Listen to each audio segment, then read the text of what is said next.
The 93X Half-Ass Morning Show podcast is sponsored by Standard Heating and Air Conditioning. Take advantage of Standard Heating and Air Conditioning's HVAC Black Friday specials and save up to $1,500 on a furnace and AC combo or $1,000 on a new boiler. Check out the hottest deals in town all through November at standardheating.com. The 93X Half-Assed Morning Show. 93X.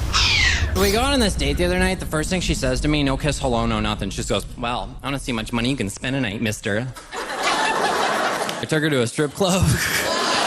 Here comes Bambi, smiling at me in red stockings and a G-string. Sits next to me, hand on my knee. Smells so lovely like cotton candy. 34 Ds do convince me to give her 20. Shakes her booty, grinds on my knee to AC/DC. It's 2:45, we go privately. Start to believe she's into me, that just maybe we could live happily. She stops abruptly, announces to me it'll cost me 2G, my wallet's empty. I make a mad dash to the ATM for cash, but the machine says my credit card's max. But the machine says my credit card's max. I quietly return to Bambi. She says to me, what's wrong, baby girl? Well, you see, I'm out of money. She says, honey, this ain't charity. My dancing queen abandons me, aligns her G-string, adjusts her stockings. Bambi, don't leave. It's showtime. And away we go, huh? Monday morning.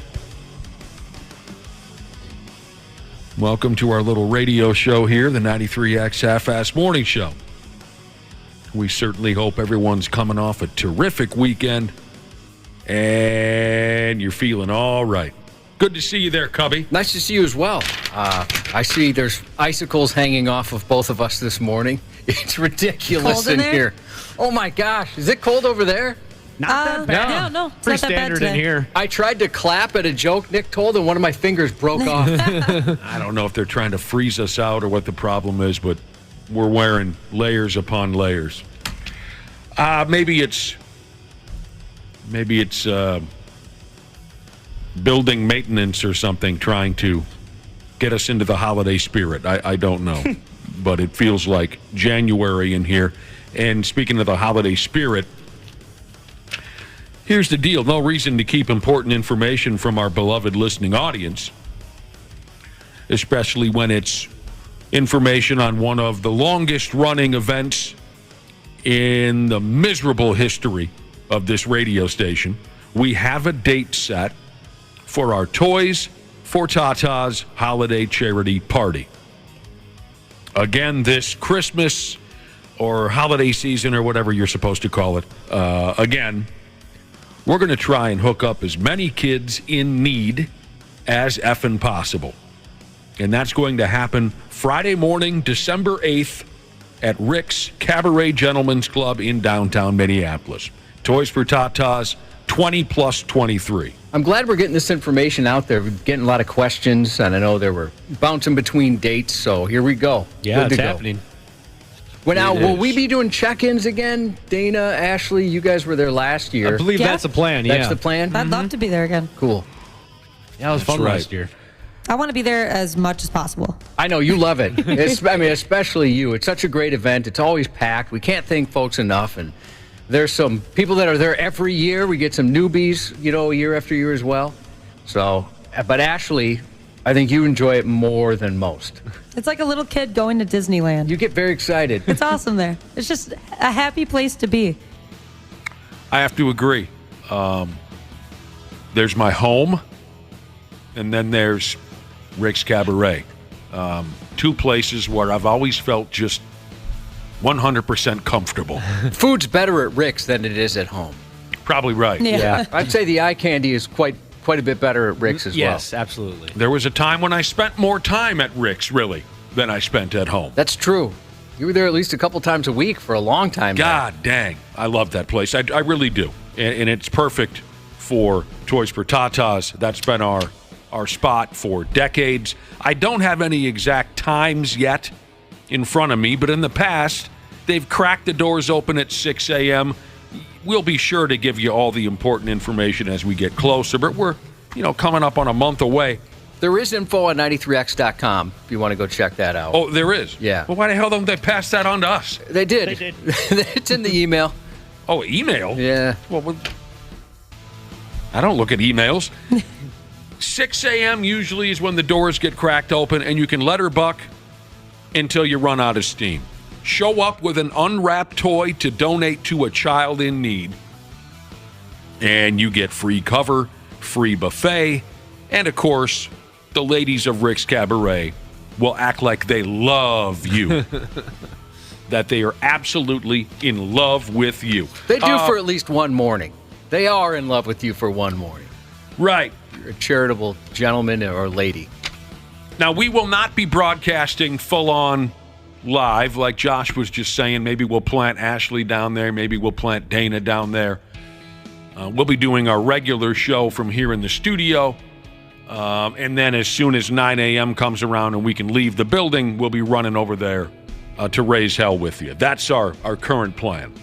One of my favorite parts of being there last year while Ashley and I were doing check-ins, you guys were back here, was, doors open at 6 a.m. and everybody's having a good time, but the bar opens at 8. And around like 7:45, you can just kind of see a shift of people start making their way kind of towards the bar. And then once 8 a.m. hit, there's like a huge eruption of cheers. Well, I was going to mention, we can tell back here at the studio because we hear that huge cheer in the back. We know it's not for anything going on the radio. But like you said, it looks like the cash bar opens at 8. The buffet's from 6 a.m. to 2. The doors do open at 6. You can get food right when you get there. And also it's nice, some people, they can't necessarily make it to Rick's, but they stop by and drop off an unwrapped toy. That's awesome, too. Absolutely.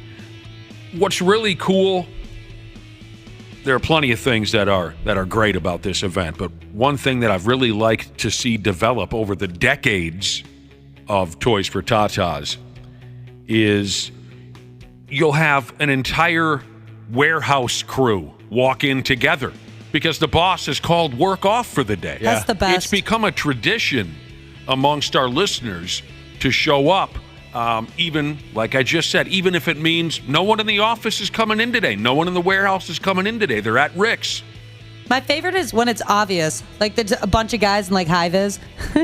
In what? High-vis? Yeah. High-vis. Like I think I said it correctly. Sometimes I say it incorrectly. It's like the bright green and bright orange shirts. Sure, right. They laughed at us, didn't they, Josh? They did. We were turned down by folks in the past. Oh, really? Yeah. They laughed. They called us distasteful, and they were right. That was the goal, right? We knew it's silly, but we also knew it would be a fun way to get a lot of people together, and that's kind of what happened.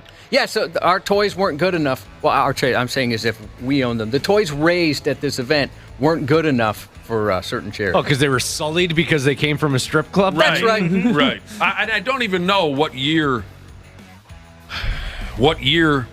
was our very first doing a Toys for Tatas toy drive. But they laughed at us. They called us distasteful. They were right. They called us pigs and morons, and they were right. But they said that a holiday fundraiser for kids at a strip joint wouldn't help anybody. That's what we were told. That's where they were wrong. Over the decades, our listeners have donated tons of toys for kids.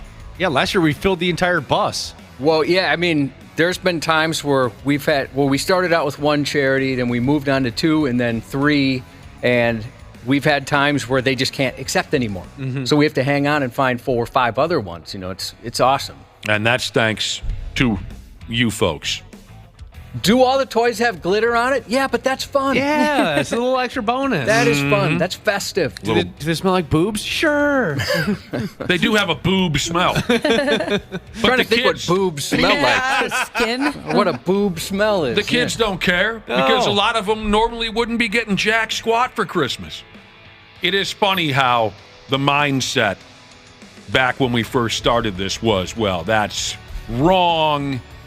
And number one, 93X listeners, what? A bunch of hard rock, morons. They're drunks. They're derelicts. Huge they're not, wieners, all that kind of stuff. I mean, I'm not referring to the radio station people, but people assume that 93X listeners weren't a high enough class of people to get involved in such a thing. They were so effing wrong, and I love it.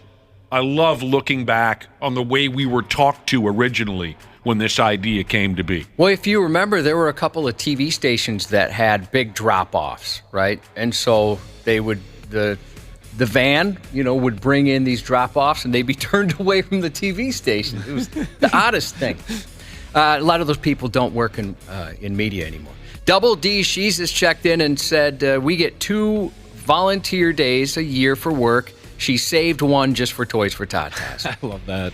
So it's a beautiful thing, and we thank you ahead of time, and we will be talking about this now and again up until the date. Again, December 8th, the morning of December 8th at Rick's Cabaret Gentlemen's Club in downtown Minneapolis. We'll get her going, and we'll make a day of it. So there you go. What else is going on here? Later on this morning when we get to talking sports, KARE 11 television news anchor Randy Shaver and local know-it-all Brad Ryder will join us. They'll likely want to get in on the Josh Hobbs circle jerk. Yeah, why not? Dobbs? Hobbs? Dobbs? Dobbs. Good for that dude. Yeah, that was fun to watch. That was cool. Dude's like, he was all like, who the hell are you guys? He didn't know a lot of the players. Extra communication there. What the did he know? huddles. He knew, 5-6 plays going into it? Hey, you, catch! It's like backyard football all Good over for him. again. I like picturing him in the first huddle. Like, all right, first of all, let's get introductions out of the way. My name's Josh. Good for Dobbs. Randy and Brad, I'm sure, want to discuss that up and down. And then, they mentioned Cam Akers as the emergency quarterback, God. and then he goes down with an Achilles. When they mentioned that, I was like, come on, Dobbs, get hurt. I would love to see that. So funny. I wanted our watching guy the running Andrew back. DePaula to get in there eventually. I mean, he's closer than we thought on Friday. Yeah. There you go. Oh, wow. That was fun. That was a fun game. I didn't get to see much of it, but I caught the ass end of the ball game, and it was pretty exciting, especially like we were saying, for a guy who really didn't know which end was up, and suddenly, I'm sure he figured he'd be a starter in a week or two, but what now? I got to go in there. Okay. I do feel really bad for Jaron Hall, though. What a bummer. Yeah, poor kid. Almost had his first touchdown. Yeah, he was so close. I thought he was going to stroll her in the end zone. All of a sudden, his head's on the turf and his Yeah. arms just like flat. I know. Brutal. Yeah, he got his eggs scrambled. Speaking of scrambled eggs, Gamer Jesus just checked in and wants to know if the breakfast buffet at Toys for Tatas is as good as I've been told. Yeah, he's been told. Yes, absolutely. Yes, 100%. It truly is. It's awesome. Some of my favorite memories come from Toys for Tatas and the breakfast. I remember the first time having food at a strip club, and I was very apprehensive. I thought, you can't eat at a strip club. Yeah, you can. But I've realized it's some of the best food out there. Mm-hmm. Absolutely wonderful. Anyone do anything crazy this weekend? I did something out of the ordinary last night. I went ahead and watched a television program. Get out of here. Last Yeah. Man No Standing? way. No, that's Dana's problem now. Problem. Last Man Standing, starring Tim Conway or whoever it is no longer my problem. That's Dana's problem. I sat down and watched a full-on, near 2-hour television program. That's something that I almost never do. And it was because of you, Cubby, that I... Well, actually, it was my new old lady. She approached me, and because I'm not going to watch the Bills and Bengals. What am I, a moron? I'm not going to. Who cares about the Bills and the new wife says, "Hey, didn't Josh just say something on the air a few days ago about a Sylvester Stallone documentary?" Oh, yeah. Sly on Netflix. And I said, "Yeah, he did." And she said, "Well, I can show you how to flip that pig on." So she turned it on the television, and I watched Sly, like you just said, a documentary on the life of Sylvester Stallone, and I highly recommend it to anyone who considers themselves a decent American.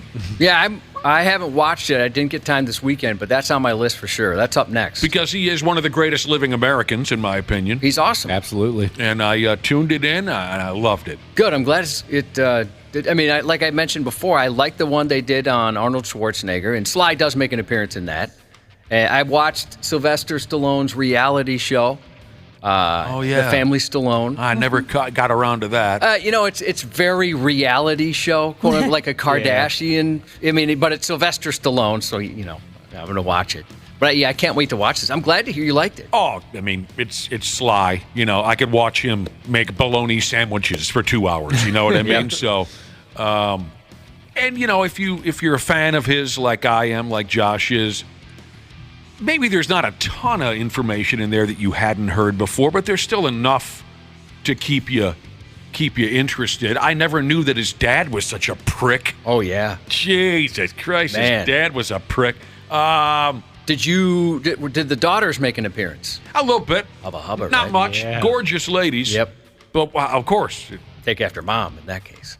I don't know. I think Sly's the better looking of the two. But anyway, it's just it's a good time. It's pretty deep. It's pretty emotional at times, but I dug it. So in that, did they talk about how originally when Sylvester Stallone wrote Rocky, Rocky was kind of an a-hole? And then he had a buddy tell him, you got to make him likable, and obviously that was the right call. Right. Absolutely. That was some of the interesting elements to the documentary is, how characters that he's played, well, specifically Rocky and John Rambo, how they were subtly tweaked, along the way. And you can see how those tweaks really helped folks like us be drawn to those characters even more than we already were, Yeah, that's awesome. Rambo was just this lunatic, but dummy it down a little bit so the general public, roots for him. Rocky was a little bit too much of an ass, a violent person in the beginning when they were creating the character, and then they dummied that down. It's all... What about Frank Stallone? Was he on there? He's in there a little bit. Did he appear to be a goofball?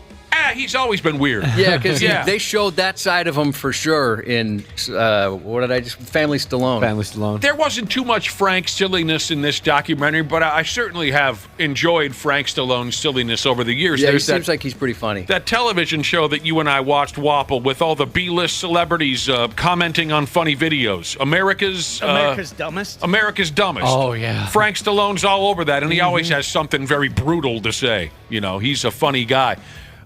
Okay, you mentioned that Stallone's involved. Schwarzenegger is involved in Sly's documentary. Sly is also involved in the Schwarzenegger documentary. They talk about their rivalry and how much they hated each other. That's why I wanted to bring that up. I wanted to mention that. To me, there was no rivalry there. I know what you mean. To me, there was no comparison between Stallone movies and Schwarzenegger movies. There was no comparison.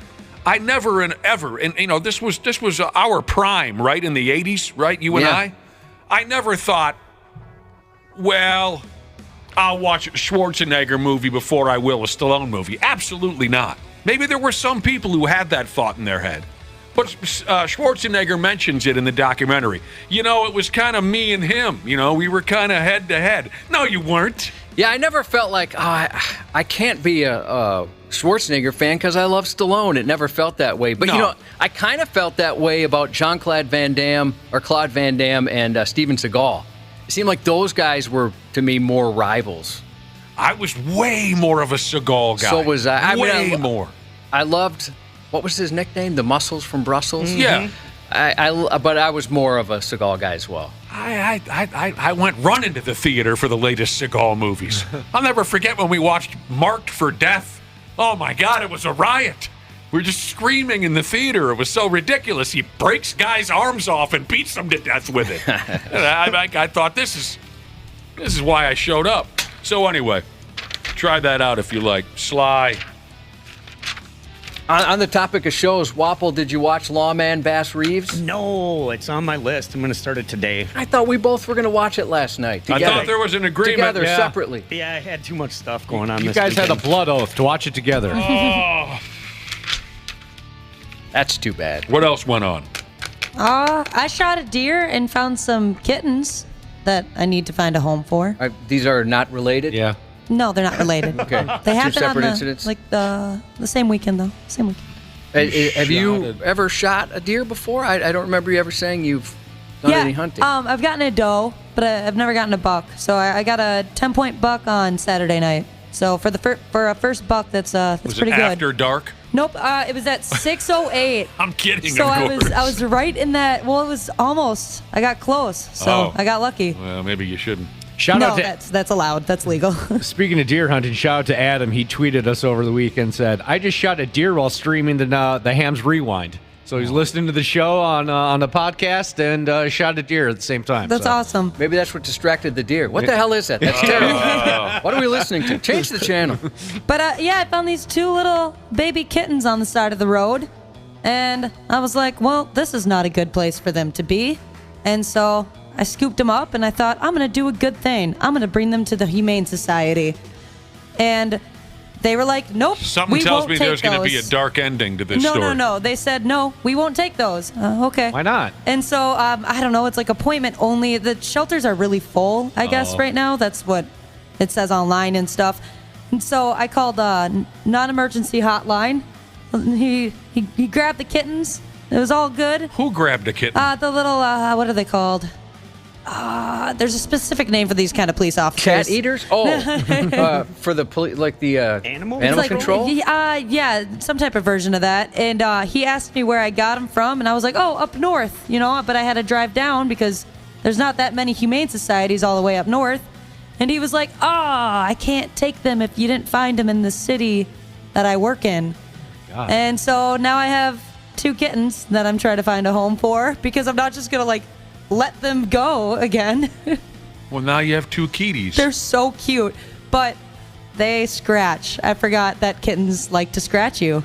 Sure they do. Yep, because they don't have any manners yet. So So you're looking for takers. yes. How young are kittens? Are not too young to be chipped? They can eat hard food, but I mean they're probably maybe a month old. All right. Maybe that. They're just little babies. They're so cute. Well, that's something. You found them just a jogging down the road. Yeah, and then usually they'll run away. If you try to walk towards kittens, they'll Not if they're try to- hungry enough. Yeah, exactly. And so that's how I knew, oh gosh, I need to get these cats some food and some water. Well, you can feed them some deer. They ate some beef jerky that they found in the truck, and I thought, okay, well, if you really want it that bad, I guess go for it. But yeah, they're climbing all over me while I'm trying to drive because I have nothing to put them in. Oh, jeez. So they're sitting on my shoulders. Well, I'll be damned. Yeah, it's a pretty eventful weekend. There's got to be some place that'll take them. Yeah, I'm sure I can find a place. Your weekend should have been featured on Animal Planet. Yeah, really. The Circle of Life, starring Ashley. What'd you do with the deer? I Usually I dropped just it leave off. them out in the woods. I just leave them there.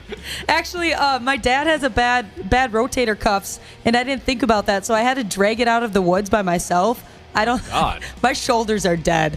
I can't put my arms back at all. But I dropped it off at a meat shop, and they gave me the antlers and all that, so I can do a European mount. Well, I was there just you going to go. ask if you brought it somewhere to have it processed, or what'd you do? Yeah. The European mount. Mm-hmm. That's fancy. That's fancy talk. That's industry stuff right there. Yeah. You might have to explain that to somebody. Yeah, it's just it's like the antlers and the head, but it has no meat or skin or anything on the head. I've So it's seen just bone. I've seen what you're talking about. Well, wow, what an exciting weekend. Yeah. I'm happy. Never bothered with the deer hunting. Yeah. I was asked by my dad when we were kids. I think I've told you the story before when my dad approached my brother and I when we were about 12 or something like that and said, well, you're old enough to deer hunt. You guys want in? And my brother and I both said, yeah. Shooting guns and stuff? Yeah. And my dad said, okay. Well, it's the first weekend in November and we'll go this way and that way and we'll get you this and that. And I said, wait a minute, what? And he said, yeah, it's the first weekend in November. And I said, like, when it starts to get cold? And he said, yeah. And I said, yeah, no thanks. I was all pumped because I don't know, in my head I pictured it was a summertime thing, right? You're out in the woods, it's a beautiful, no. I said, no, you guys go ahead. And my brother and dad, my dad hasn't hunted now for a few years because his body can't handle it, but my brother and my dad were many, many years in a row. They'd go up and I got involved in the cleaning of the deer. That was, I enjoyed that. That's fun. They'd come back to the house with a couple of dead carcasses, hang them in the garage for a little while, then you break out the fillet knives and a lot of beer and clean them up. It was like a beer party. My dad about cut his hand off once because we had too many beers. Those events were fun for me. Those events were fun. Yeah, it's a good time. I went with my dad, my uncle, and 2 of my cousins, and I was told very quickly after I arrived, they were like, all right, whatever happens at deer camp stays at deer camp. We don't tell the wives anything. And they looked at me, do not tell mom anything. Okay.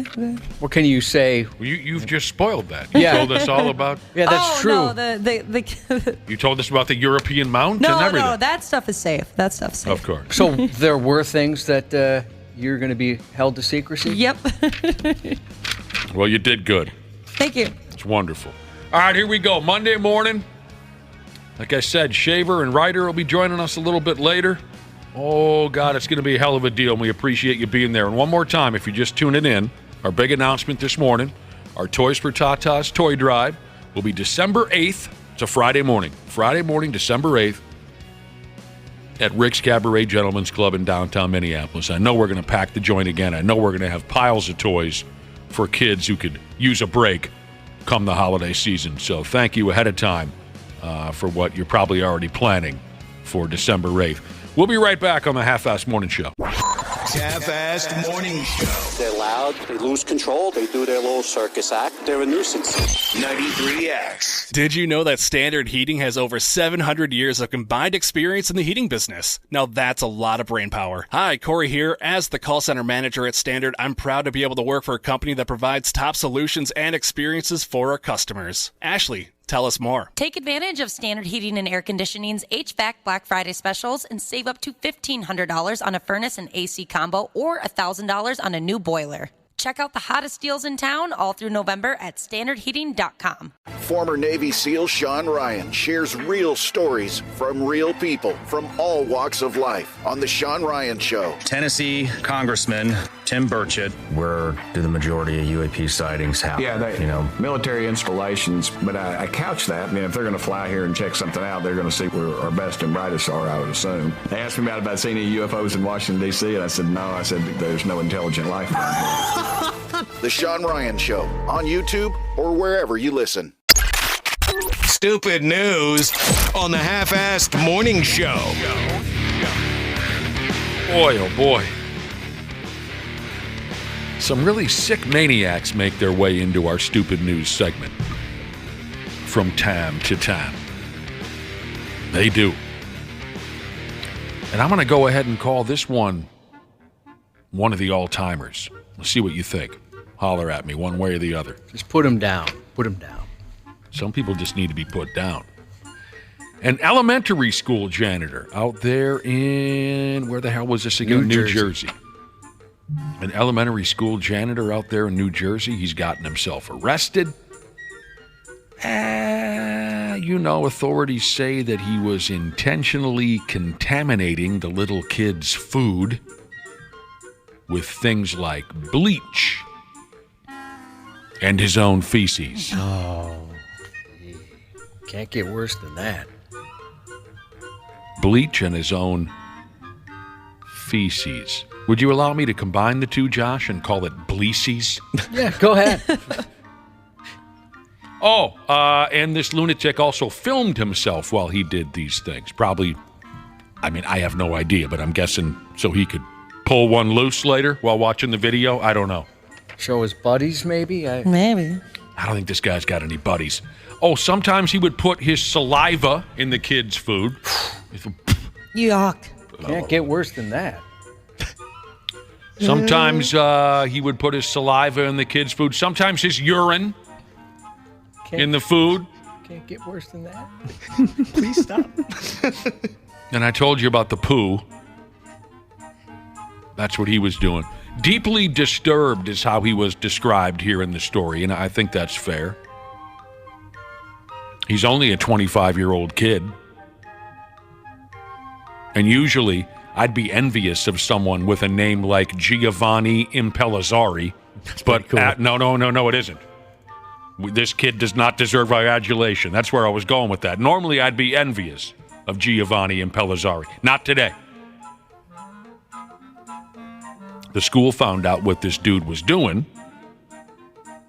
because, of course, he posted the videos of what he was doing. No one's going to find this. Let me post it to my Facebook. See, the thing is, Wapo, I don't think he even tried to cover up who he was or where he was doing this. No, he was proud. Wow. Well, he's got to be mentally ill or something. No Just one's going hates to catch kids. me. So again, he took video of himself where he was spraying bleach on the kids' food. Here we go. You ready for this? There's more specifics as to what he was doing. He was wiping his anus, penis, and testicles on kitchen utensils and bread with the intention of harming the children. Wiping his ass with bread and then leaving it for the kids. Wiping his ass with forks. Well, I would imagine he had a little more of a gentle approach. I think the utensils he was spitting on. Yeah, not spitting on the wiping, everything. Wipe them under your armpit. Take that. He also masturbated. Oh, hell no. What happened? I was hoping it wouldn't get to that. Yeah, he masturbated. Everybody knew it was going in that direction. And he urinated on pillows and kitchen bowls. Oh, hell no. So the school's washing everything down top to bottom. They're trying to find out if this garbage pile bastard has any diseases, and then, of course, let the families of these little kids know what to look out for. I mean, is there coming back from something like that? No. Not at all. Very likely not. I think that'd be tough. Yeah, I don't know what is to come of this young fella. He's been employed by the school district for about 4 years. So is it possible these kids have been eating this guy's bodily fluid the entire time for 4 years? Sure, hope not. Yeah, Probably. very, very possible.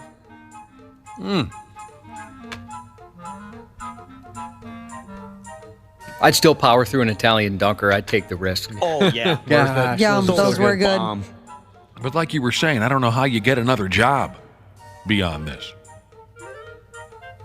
Everyone's going to know. Yeah, that's just one Google search away. I mean, is there a therapist good enough to get that out of him? No. Yeah, he sits down for a job interview, and the boss says, "So it says here you worked at a grade school for a few years." Yeah, that's correct. Yeah. It also says here that you were pressing slices of bread up against your anus, and then using it to serve the children sandwiches. I'm creative. Yeah, I think outside the box, as you can tell. It's a sick and terrible world that we live in.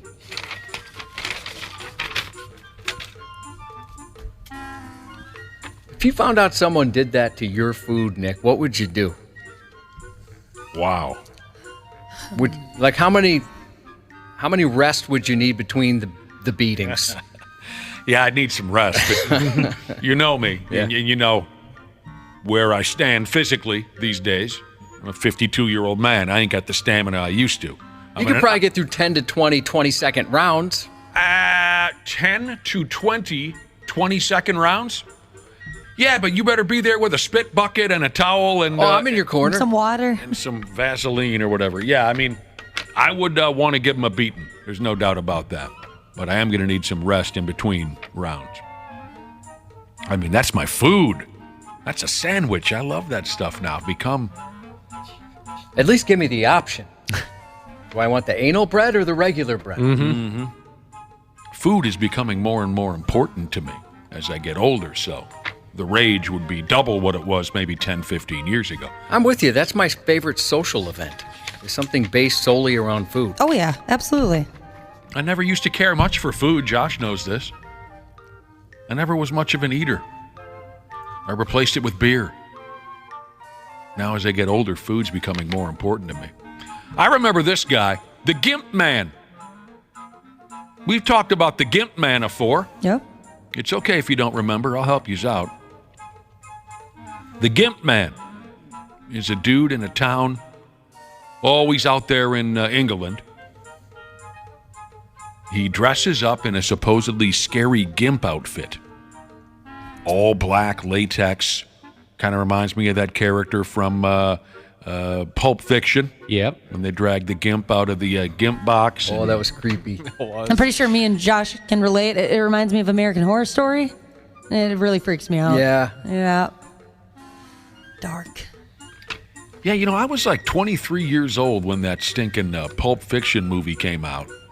Maybe I should have known already, especially with my perverse sexual background.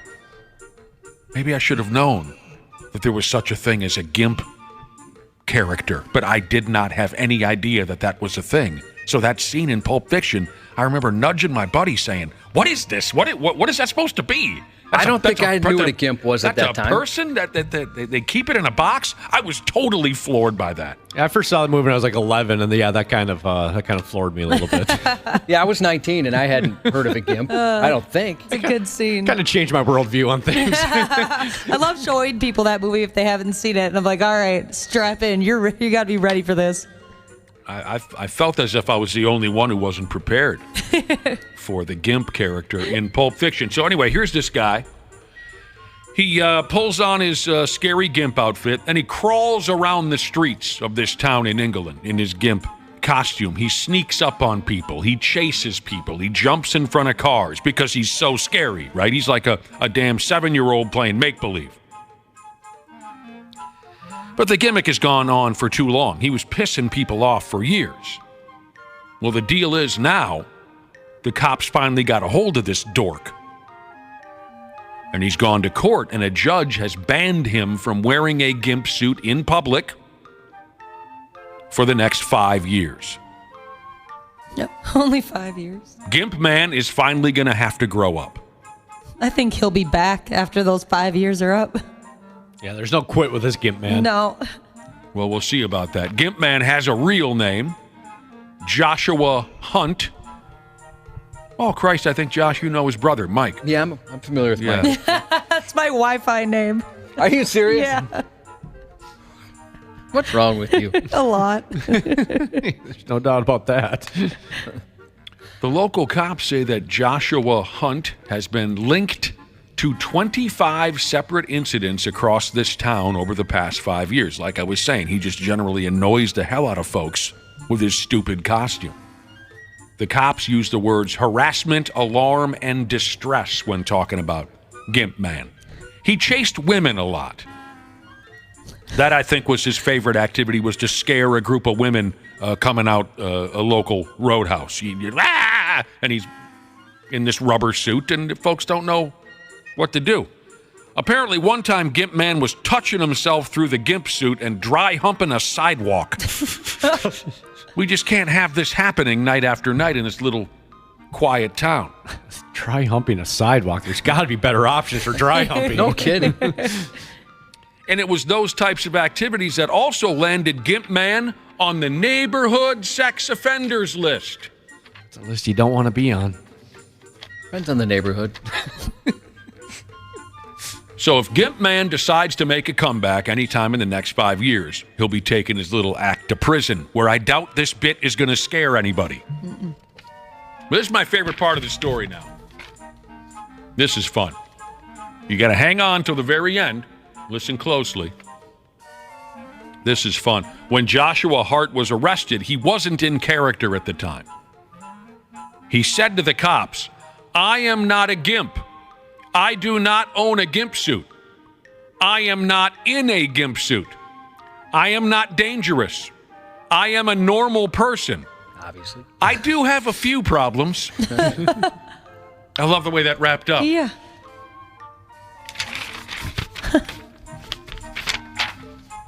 The Gimp Man.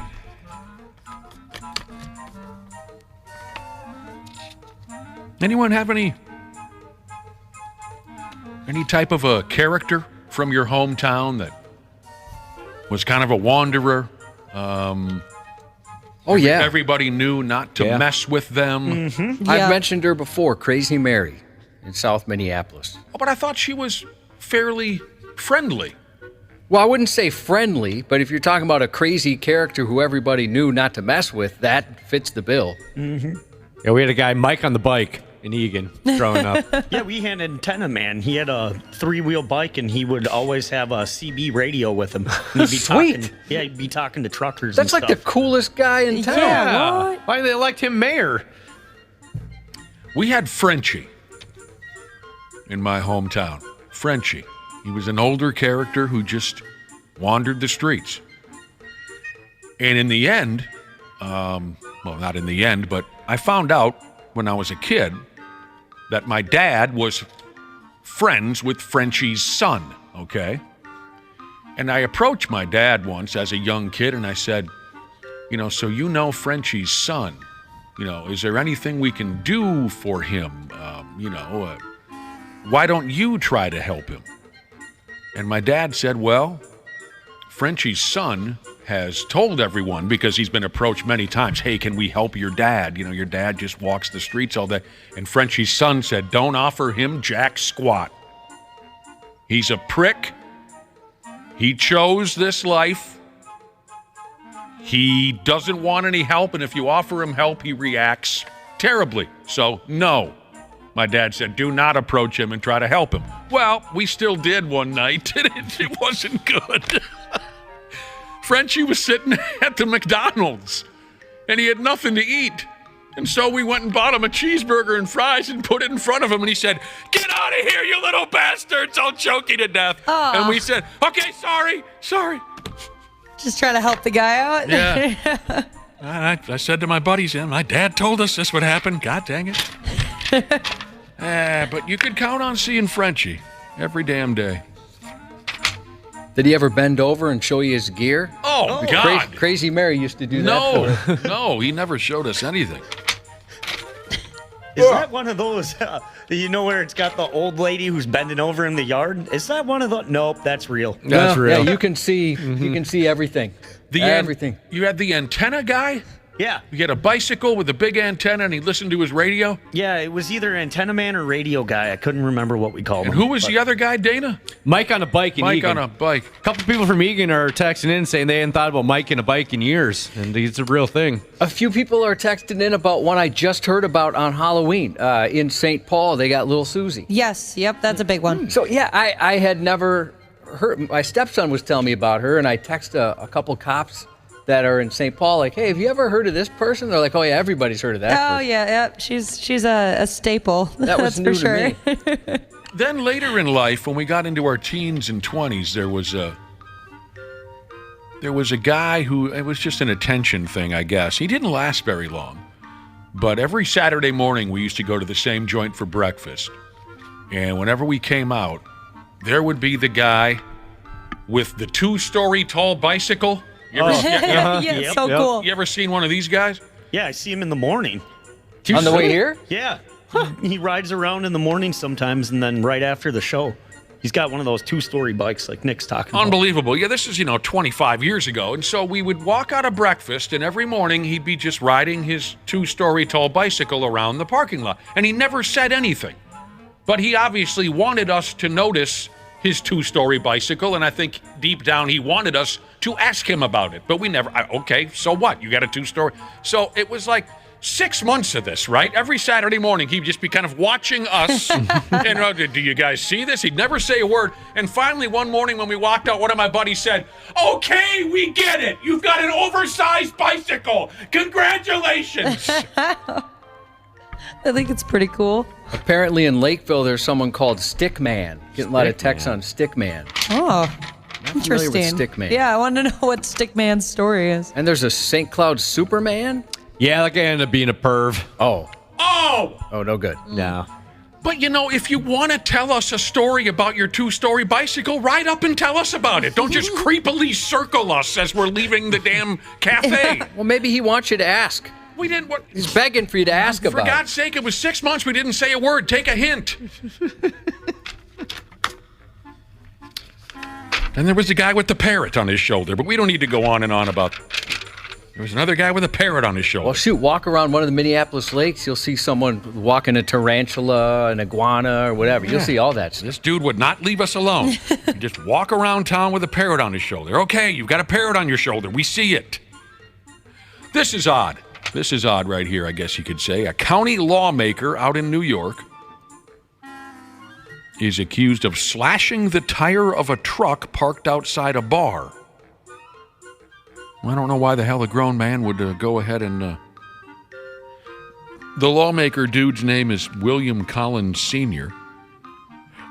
He's the Niagara County legislator. What do you think about that, Cubby? I guess I don't know much about that position. Yeah, neither do I. He's the Niagara County legislator. He's a big deal. He's been charged now with third-degree criminal mischief. He was apparently at a local roadhouse called Attitudes. I bet you get your butt kicked at a place like Attitudes. You ain't kidding there. I mean, I think I see where they're going with that, but kind of an aggressive name for a bar. Let's go over to Tommy's Bar. No. Tommy's? Why would we go there when we go to Attitudes? Collins was drinking at Attitudes, and he's accused of slashing a tire on a pickup outside the bar when he walked out of there. Dumbass was recorded on security cameras, so there's no denying it. And this is my favorite part. The owner of the pickup truck told the cops, yeah, I saw Collins in there drinking, but I don't have any idea why he would slash my tire for me. Weird. Wrong guy? Maybe he had the wrong guy. This Collins guy's up for re-election next week, so whoever's running against him just caught a break. I wonder. I mean, maybe some people just like his style. Yeah, maybe he looked at him weird or something. I don't know. Sometimes that's all it takes. Gosh. That's all it takes these days. Just look at somebody wrong. Oh, people are texting in about some dude who used to walk around Lake Phelan with a monkey on his shoulder. Everyone's talking about the character they had in their hometown that everybody knew and was a little freaked out by. Boy, there's a lot. Grower, not a shower. Jesus said in Madison they had an older guy ride around town on a moped in a thong and a Superman cape, and he was quite tan. That's awesome. Guy's just going for it. Yeah, my folks got a guy up where they're living now who rides a bicycle in his underwear. Okay, I suppose these damn days, one of the drawbacks of being a derelict puke bag car thief is that everybody's doing it. As soon as you steal a car, some other derelict puke bag car thief might want to try to steal from you what you already stole. Oh.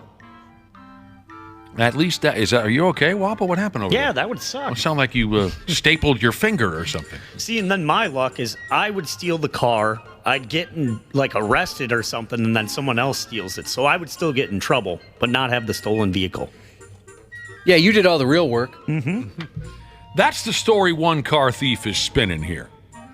I don't know if I should buy it or not. In Baltimore, run in Maryland, a hotel valet who was supposed to be parking cars stole an Audi RS7 so he could take it on what they call here a joyride.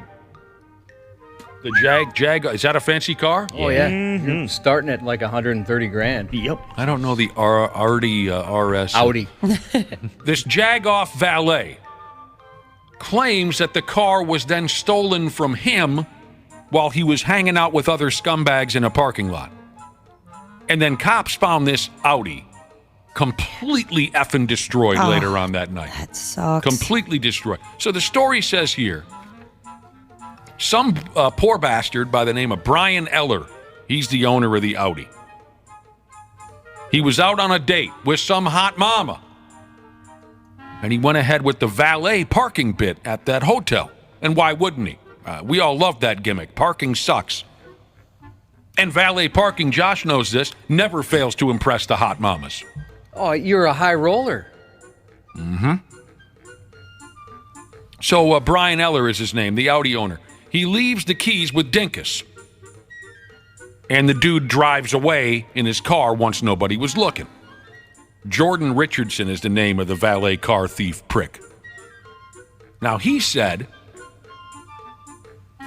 he drove it to a parking lot where other dorks were just hanging out. And he said while he was sitting in the back seat of the car, 3 people jumped in, flashed a handgun, and stole it from him. Like I said, the car was turned to garbage by somebody. Maybe it was this Jordan clown, or maybe he's telling the truth and it got turned to garbage by the other folks. I don't know. Car that expensive, I could see a few folks wanting to steal it. Oh, yeah? Okay. They destroyed the whole body of the vehicle. The doors don't open anymore. I'm not sure what this means, but there was a full can of gas spilled in the car? Were they going to burn it down, maybe? Yeah, maybe. The front bumper has been torn off. The front suspension is collapsed. The door panels are bashed in. It's gone. It's a goner. This guy was arrested and charged for car theft. The other supposed thieves are still at large, so it sounds like maybe the cops are buying his story, that the thief ran into some other thieves. That's believable to me. These bastards. Somebody texted in and said they drove an RS7 the other day, and woo-wee, they'd steal one too. I'll bet. What are those, like 600 and some horsepower? They got. Oh, I'm not sure. Yep. Wow, that's crazy. A lot of horsies. Oh. I'll be damned. I would be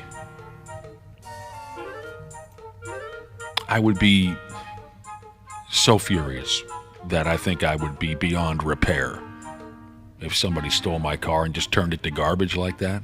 That'd be tough. Massive Narcissist Jesus believes it was used by Dirty Mike and the boys as an F-shack. Oh, yeah, that's what they do.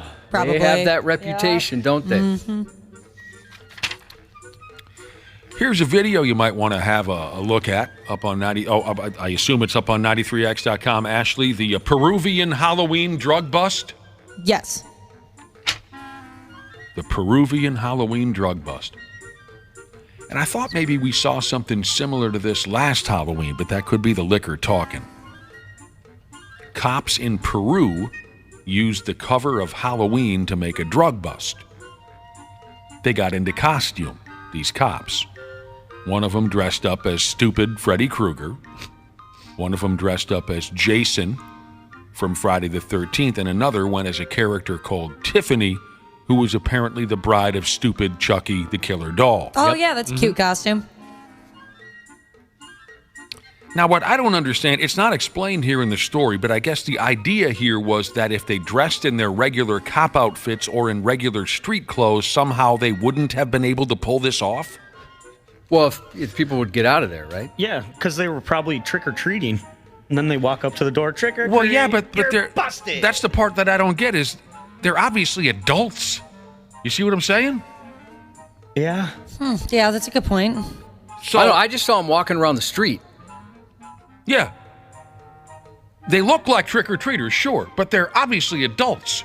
That's the part that throws me, is if I'm a drug lord and I've got my cast of characters kind of looking out for suspicious anything, I would certainly find it suspicious.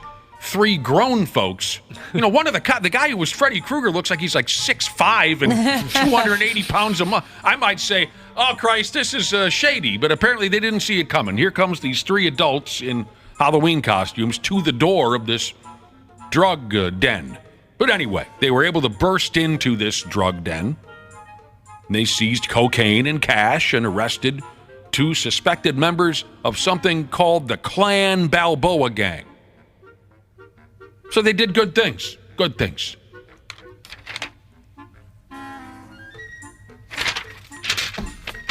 Yeah, I couldn't tell if the bride of Chucky was a guy or a girl cop, but I actually didn't care. Gorgeous. I agree.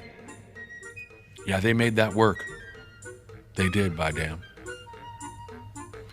And another Halloween-related video here for you, by God. The lady with the face tattoo, Ashley? Yeah, this is up too. Go ahead and check that out on 93x.com. Skis. Last week on Halloween, some gal threw on a temporary Halloween face tattoo, and then when Halloween was over, she couldn't get it to come off of her face. Oh, I can't imagine that stress. And she's got to go to work, for Christ's sake, the next day. The gal's name is Elizabeth Rose, don't you know? She went with a sticker tattoo kind of a setup on Halloween. Tattoo, what did I say? Face tattoo, like a temporary. I keep missing that word, yes. Temporary tattoo on her face. And it made her look like she had big, scary teeth and a scar on her forehead. And then it wouldn't wash off. And I know what you're asking. Did she film the process and put it on social media? Well, yeah, she did. In the video, she's trying to scrub off the temporary tattoo, and she says, "For F's sake, I have meetings tomorrow." That would make it fun, wouldn't it? Yeah. Yeah. It'd be fun if that would happen to one of us and we had to come in here. That'd be perfect. Yeah, most meetings suck, I'd imagine, and here we go. This would kind of make it a little, spice it up a little bit. Her mouth is creepy. I would just look at her and be like, there's something different. Did you get a haircut? There's something different about you. You'd point out everything but the face. Yeah. Social media dorks offered this lady some solutions. And what ended up working, so keep this in mind if you somehow find yourself in a situation like that, like this. Someone said grab a roll of clear packing tape and then you press it on your face and pull it off, and it should pull that temporary tattoo. And it worked. I believe that was the route she finally took to get this crap off of her face.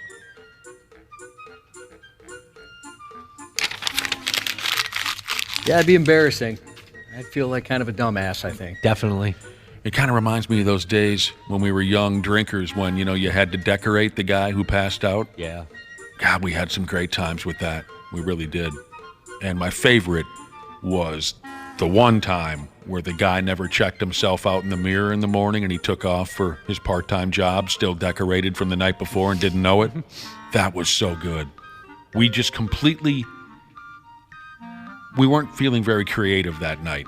We just took red magic marker and painted every single solid centimeter of his face and neck red. So he looked like a hot tamale or something, you know what I mean? Yeah. We just took red magic marker, painted his face, painted his ears, painted his neck. And he woke up the next morning and he was late for his job at the grocery store, and he just took off and walked in. He was running late. Walked in, started packing groceries for the old folks, and the boss walked up and said, "What are you doing?" What's going on, man?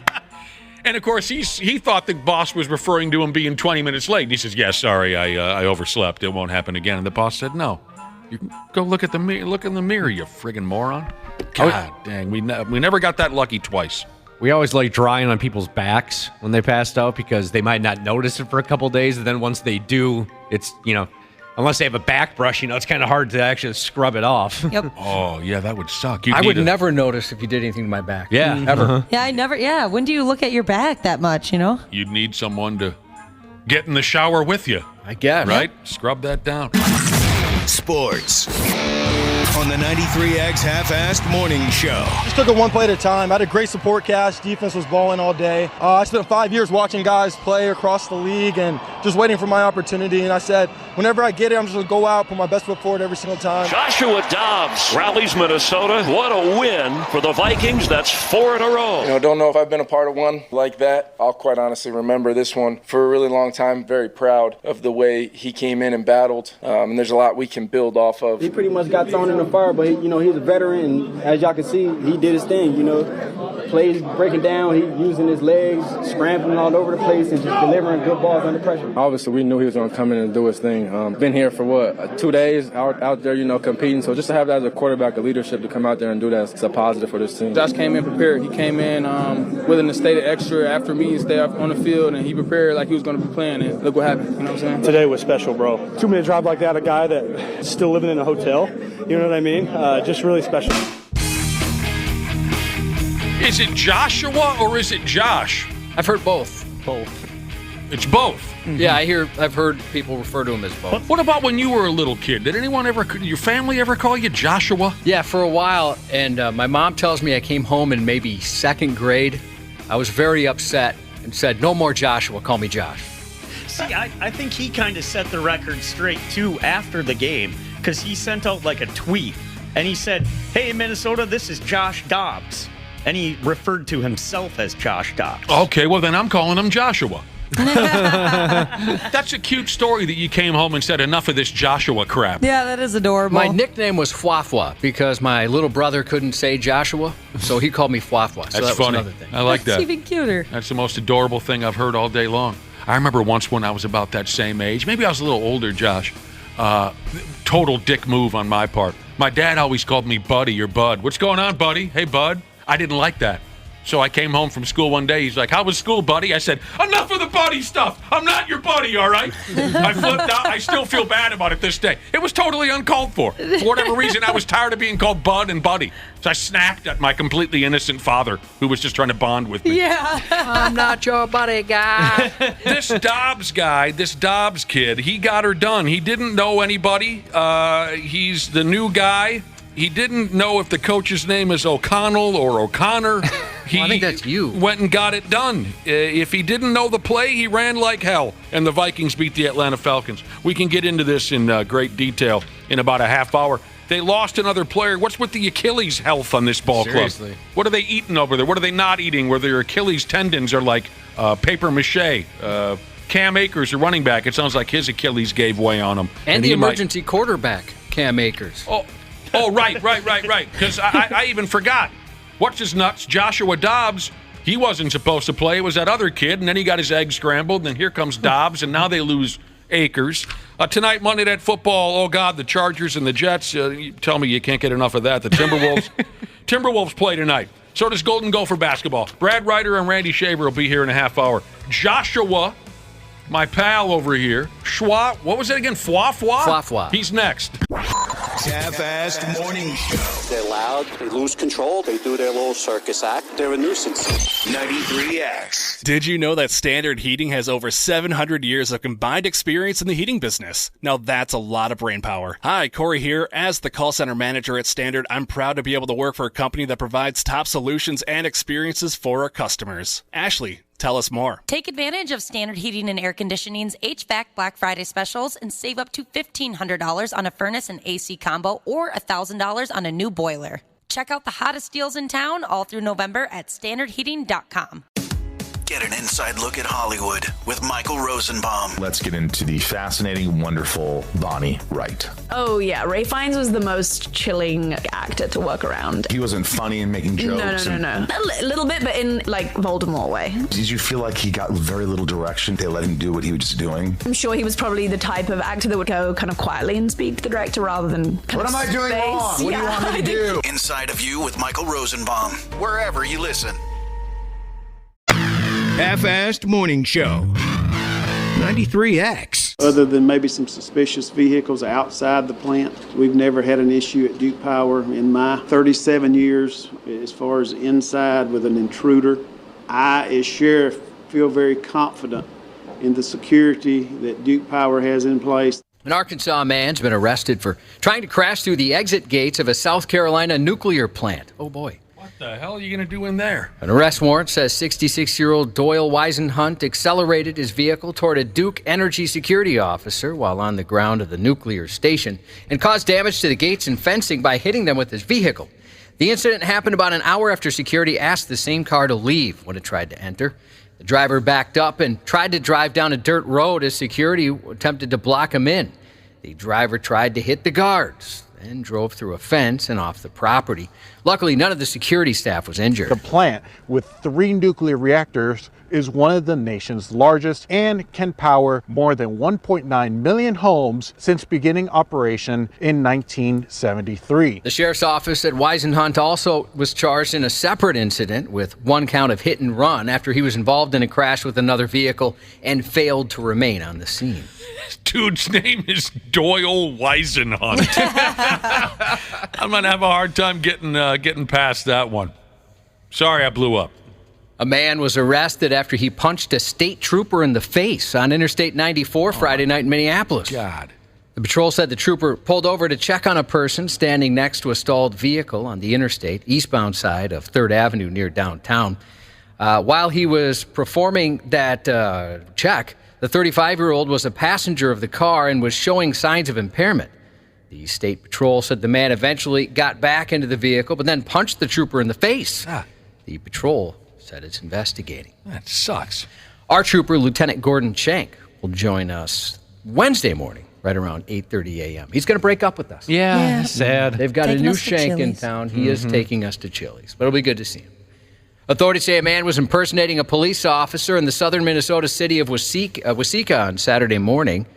The city's police department said a man wearing a black outfit, tan vest, and a duty belt with various accessories stopped at a home shortly before noon, and he said he was there for a noise complaint. The department said he was driving a black Ford SUV with a light bar and spotlight. The vehicle also featured Waseca police graphics, though not the official ones the department uses. I just want to brag for a second that I didn't laugh when Josh said duty belt. You did a pretty good job. Thank you. I'm proud of you. What if I said Weisenhunt? Does that get you? Yeah, that's funny. Usually you don't hear about them going up to somebody's house, pulling you over. The fake in the cop? a-hole. Yeah. Yeah, what's he doing going to folks' doors now? I don't know. That's freaky. They're different in Waseca, I'll tell you that right now. A Kansas City manager has been suspended and is expected to be fired after staffers were sent an email showing him masturbating on a couch. The disturbing video was emailed to several employees from an anonymous account with the subject line, "Most Important," in all caps. It appears to have been filmed by their manager, Doug Gerber, who seemed to be alone during the sex act. The identity of exactly who sent the clip or how they got it was not immediately clear. This is just a disturbed individual trying to cause issues with the city, a city IT employee wrote of two staff members. However, the anonymous sender told local media they wanted to expose Gerber's online behavior, suggesting the masturbation clip was to entice someone. "We don't hesitate to expose people involved in these dubious and un-Catholic practices," the sender wrote. Gerber's been investigated over rumors of previous impropriety before he was hired in March. However, the city council said they searched his background and found no cause not to select him. The mayor, however, said she wasn't surprised at the scandal because of unspecified concerns over Gerber's behavior at his previous job. She said her previous concerns were ignored. The local paper noted Gerber could be a victim of a state law forbidding such sexual material from being shared without permission. However, the city council held an emergency meeting last Wednesday and unanimously voted to put Gerber on administrative leave, in part due to him keeping the scandal secret for more than a month. That is something right there. Yeah, I don't know. I mean, if he wasn't intending for that to get out there, that doesn't seem right. If I'm going to send you guys a video of me masturbating, I want it on purpose. Yeah, you can, by the way. A California lawmaker was arrested on suspicion of driving under the influence when she allegedly crashed into a parked car in L.A. Friday morning, claiming, however, that she sneezed and lost control of her vehicle. That's what caused the crash. That's scary when that happens. Police received reports around 12:20 a.m. a motorist collided with two parked cars. A witness at the scene said, "We walked out and asked if she was okay. She was hand gesturing like she was all good. She gave us the thumbs up and stuff.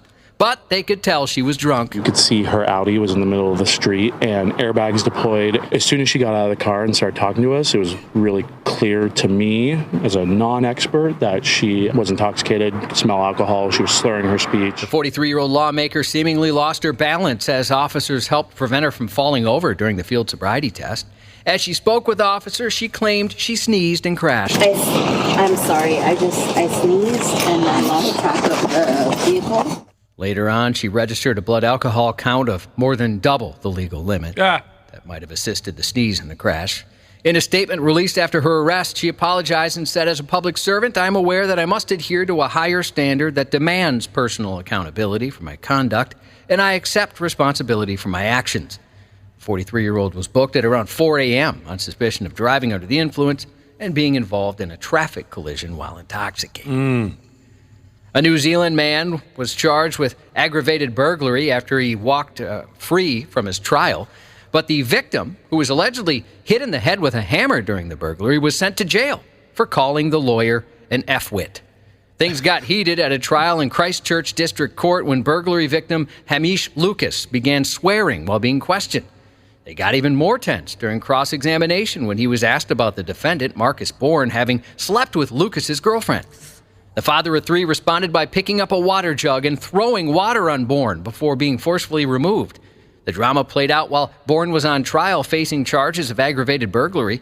It was alleged Bourne and another unknown person went to Lucas's house, apparently over a low-level drug exchange that went wrong. When Bourne and his associate arrived at Lucas's house, there was talk about taking one of his vehicles. Lucas told them that wouldn't be happening. Then he was struck in the head with a hammer, allegedly by Bourne. Dang. For his part, Lucas apologized for his outburst, but indicated it was unlikely he'd be able to control his anger if the trial continued. Therefore, the judge dismissed the charges against Bourne. The judge said he had never seen anything like what happened in his 25 years in criminal courts. However, the defense attorney said being called an F-wit was, quote, just the job. That's a hell of a scene right there. Yeah, his temper obviously got the best of him, and the other guy gets off scot-free. Some people run hot. A Florida woman, enraged that her roommate and friend weren't picking up their belongings quick enough, said, "I'm going to F you up," before repeatedly swinging an axe at them. Oh, where'd you get an axe?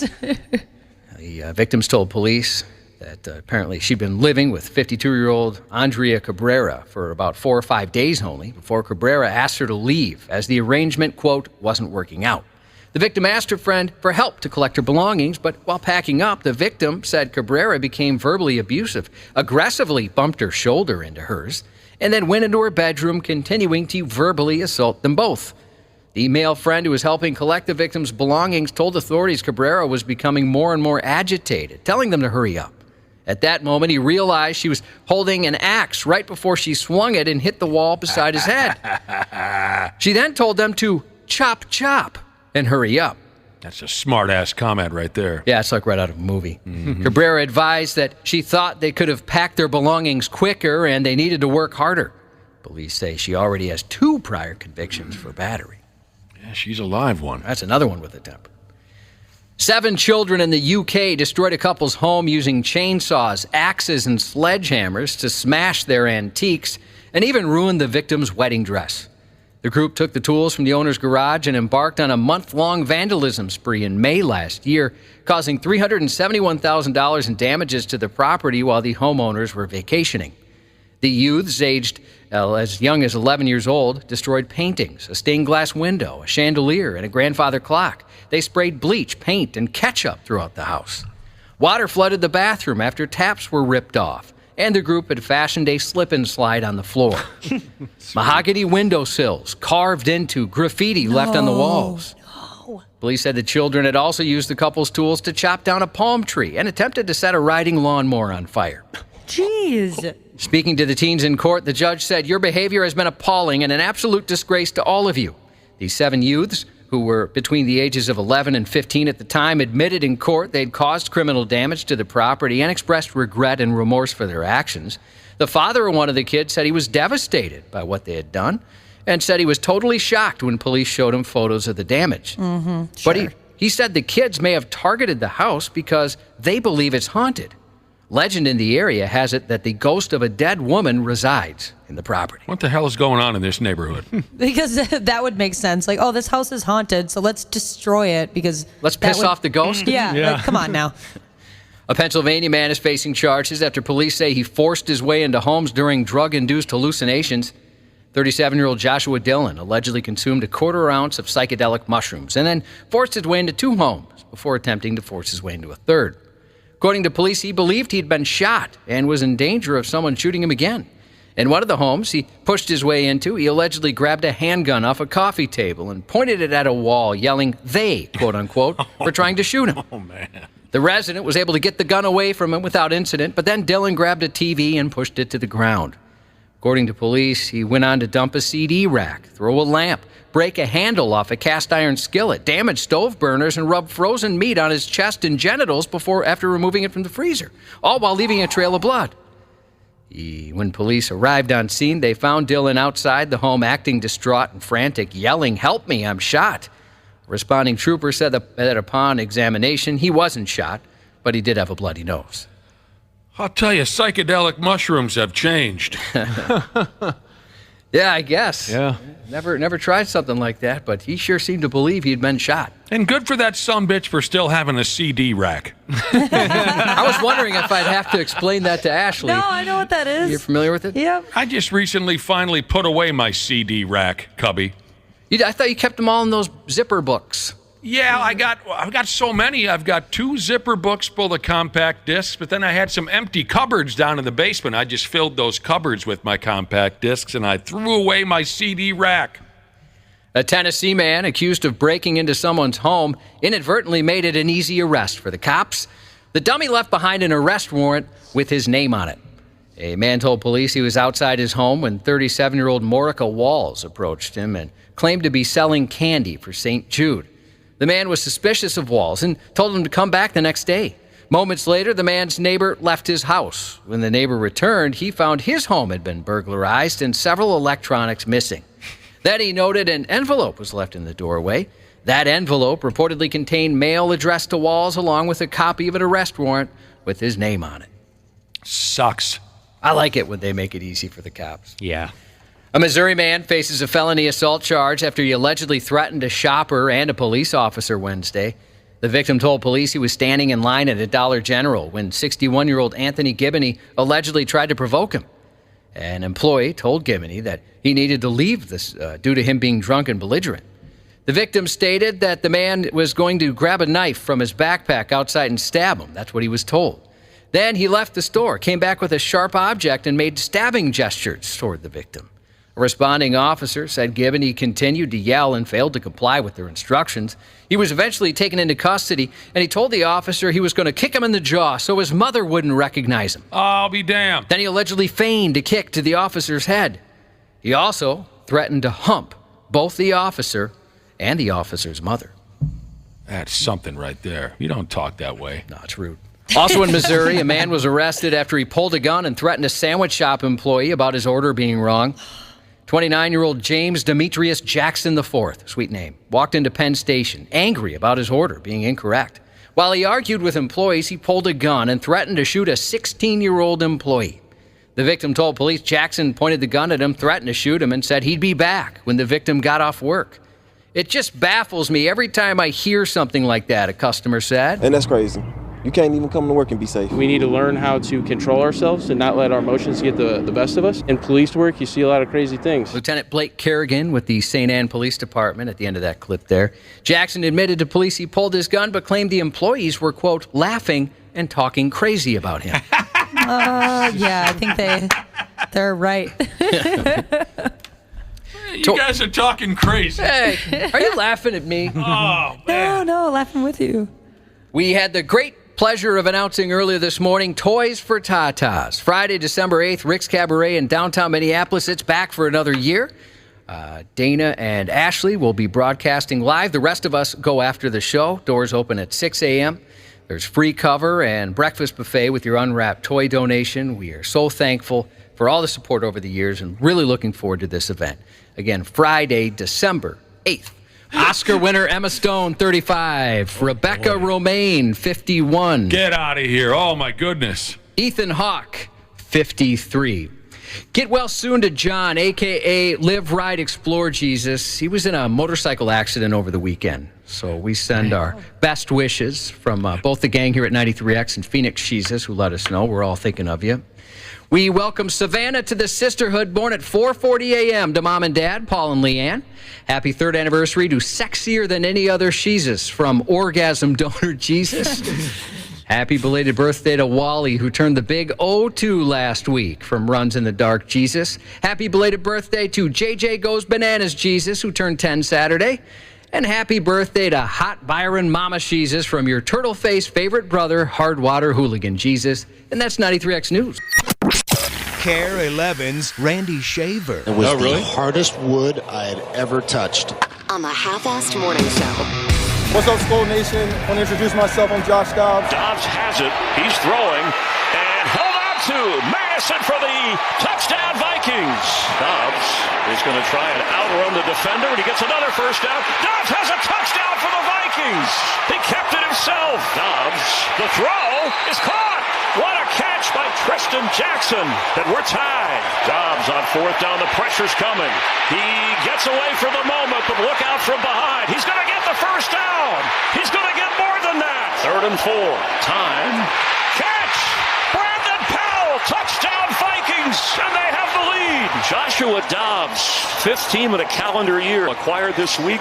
Rallies Minnesota. What a win for the Vikings. That's 4 in a row. Very impressed with Dobbs. I was surprised. I'm not used to seeing that, you know? It's the frozen tundra. If we can do 50 below wind chill, we can do anything.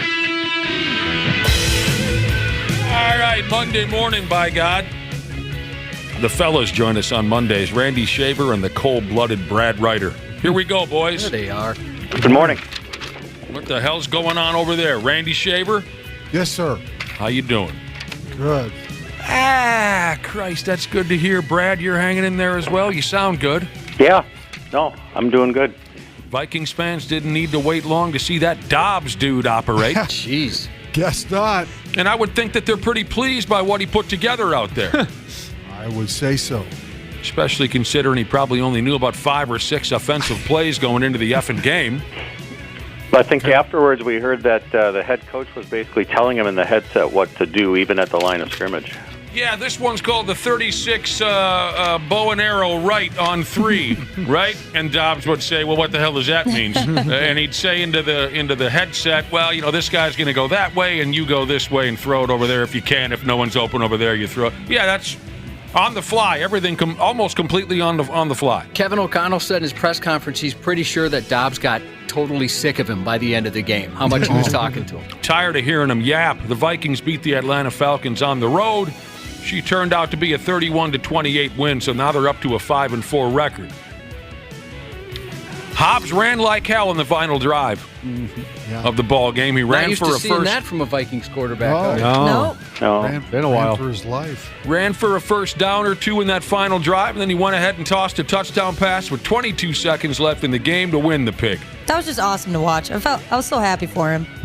I felt terrible for Hall, but yeah, felt good for Dobbs. Yeah, he looked pretty good at that first drive, too. He got his skull knocked around pretty good running for the end zone early in the ball game, so he had to go. He was 5 out of 6 for like 80 yards on that drive. I'm sure that Kevin O'Connell that's not what he wanted Hall to be doing, was running around like that, just because of their quarterback situation. So. In a way, he was probably holding his breath when Dobbs was doing it too, because his emergency quarterback tore his Achilles yesterday too. Yeah, things didn't start wonderfully for Dobbski, but they ended well. The Vikings defense had their problems, but they made some plays early to keep the club in the ball game. They had a couple turnovers, right? Yeah. Oh, yeah. Like Brad Ryder said last week, I think we all thought this defensive unit would be a trash can this season. And they're far from that. Yeah, they could have given up a couple of touchdowns on those Dobbs fumbles, and the game probably would have been over. But they held them to field goals and kept them in the game. Did someone already say something about the Achilles tendon? Did I hear something? Yeah, I said Cam Akers. He was their emergency quarterback after Hall went out. Okay, Right. So you've got Hall and Dobbs, and then if Dobbs gets hurt, then Akers would have been, as a running back, would have been your emergency quarterback, but he got hurt too. So another Achilles tear is the word. Yeah. So it sounds like he might be all done.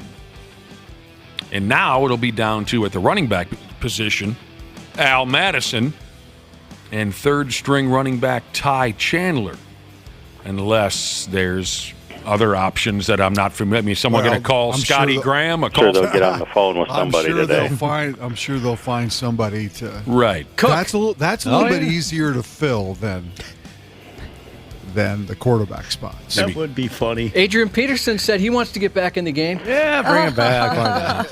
There might be a couple of guys in town getting phone calls if they haven't already, because I know a couple of weeks ago Tanner Morgan spent a week on the practice squad, and they let him go. But he might be getting called again. That would be cool to see Tanner on the sideline for a real game. Because they can't trade for anybody anymore, so it's got to be somebody who's out of a job. Right. And there's got to be a running back or two with that situation as well, right? I was just about to say Mo Ibrahim, I think. He's injured. I think he was. Is he injured? Okay, sorry. I know that he was on and off somebody's practice squad for a while. I love Mo. Lions. Yeah, you didn't hear what happened to Mo, Brad? No. Oh, it was a damn shame a couple weeks ago. The first time he touched a football in a real NFL game, His hip fell off. Oh, and okay. I missed that. He was in terrible pain. I just know he was on and off their practice squad. Yeah. But Dobbs made for a great story yesterday. He had no reps with the offense in practice, didn't know some of the other guys' names. That's Why great. would you? You only been there for 5 days. That's a big group of people to learn everybody's name. He didn't know the cadences, really, until he got into the game. Someone had to just give him a quick run-through. You can tell he's a bright guy.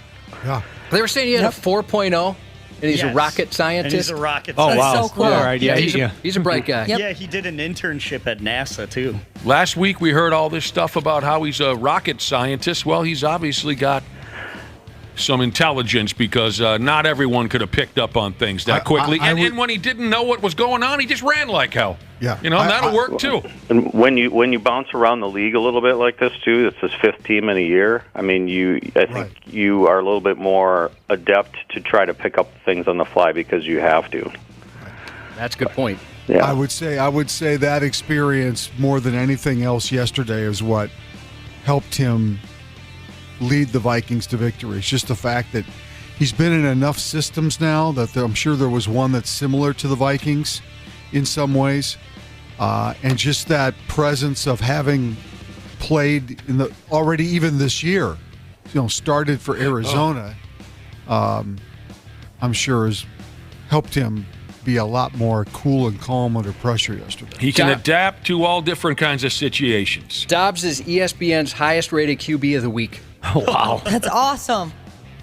We had a listener texting in about, okay, so there could be some help needed at the running back position. What about C.J. Ham? Well, he's not exactly an every down type of a character. Yeah. He's a fullback. I don't know how many of us see him being a regular ball carrier, but I hear where you're going with that. C.J. Ham is hanging around still. He does his thing. According to a text here, Dobbs already has a nickname, the Pastronaut. That's cute. Dude. Not bad. Here's the deal. They face the New Orleans Saints this coming Sunday at the new version of the Metrodome. The Saints are next. Now, what about K.J. Osborne? He's got a concussion. Oh, that was scary. Mm-hmm. I missed it. What happened? I'm glad he's okay. He was out for a while. He was out cold. Yeah, it looked like he got the cobwebs wrung. I mean, they came back from commercial. He was still on the ground. Everybody taking a knee, helmets off. Yeah. I missed that completely. Dobbs kind of overthrew him, and he had to go up, and he was kind of in no man's land, and he got smacked pretty good a couple of times. Took a little nap out there on the ball field. Yeah, that was scary. There's some other injuries that are concerning to the ball club. Left tackle Christian Darrisaw. They got a lot of injuries. Yeah, what the heck? But there you go. That was kind of fun to see this kid who really didn't know which end was up come out there and figure things out. And it's kind of like the football version of broadcast news. Broadcast. The movie Broadcast News, where the producer's in the anchor's ear the whole time. Never saw it. I haven't seen it either.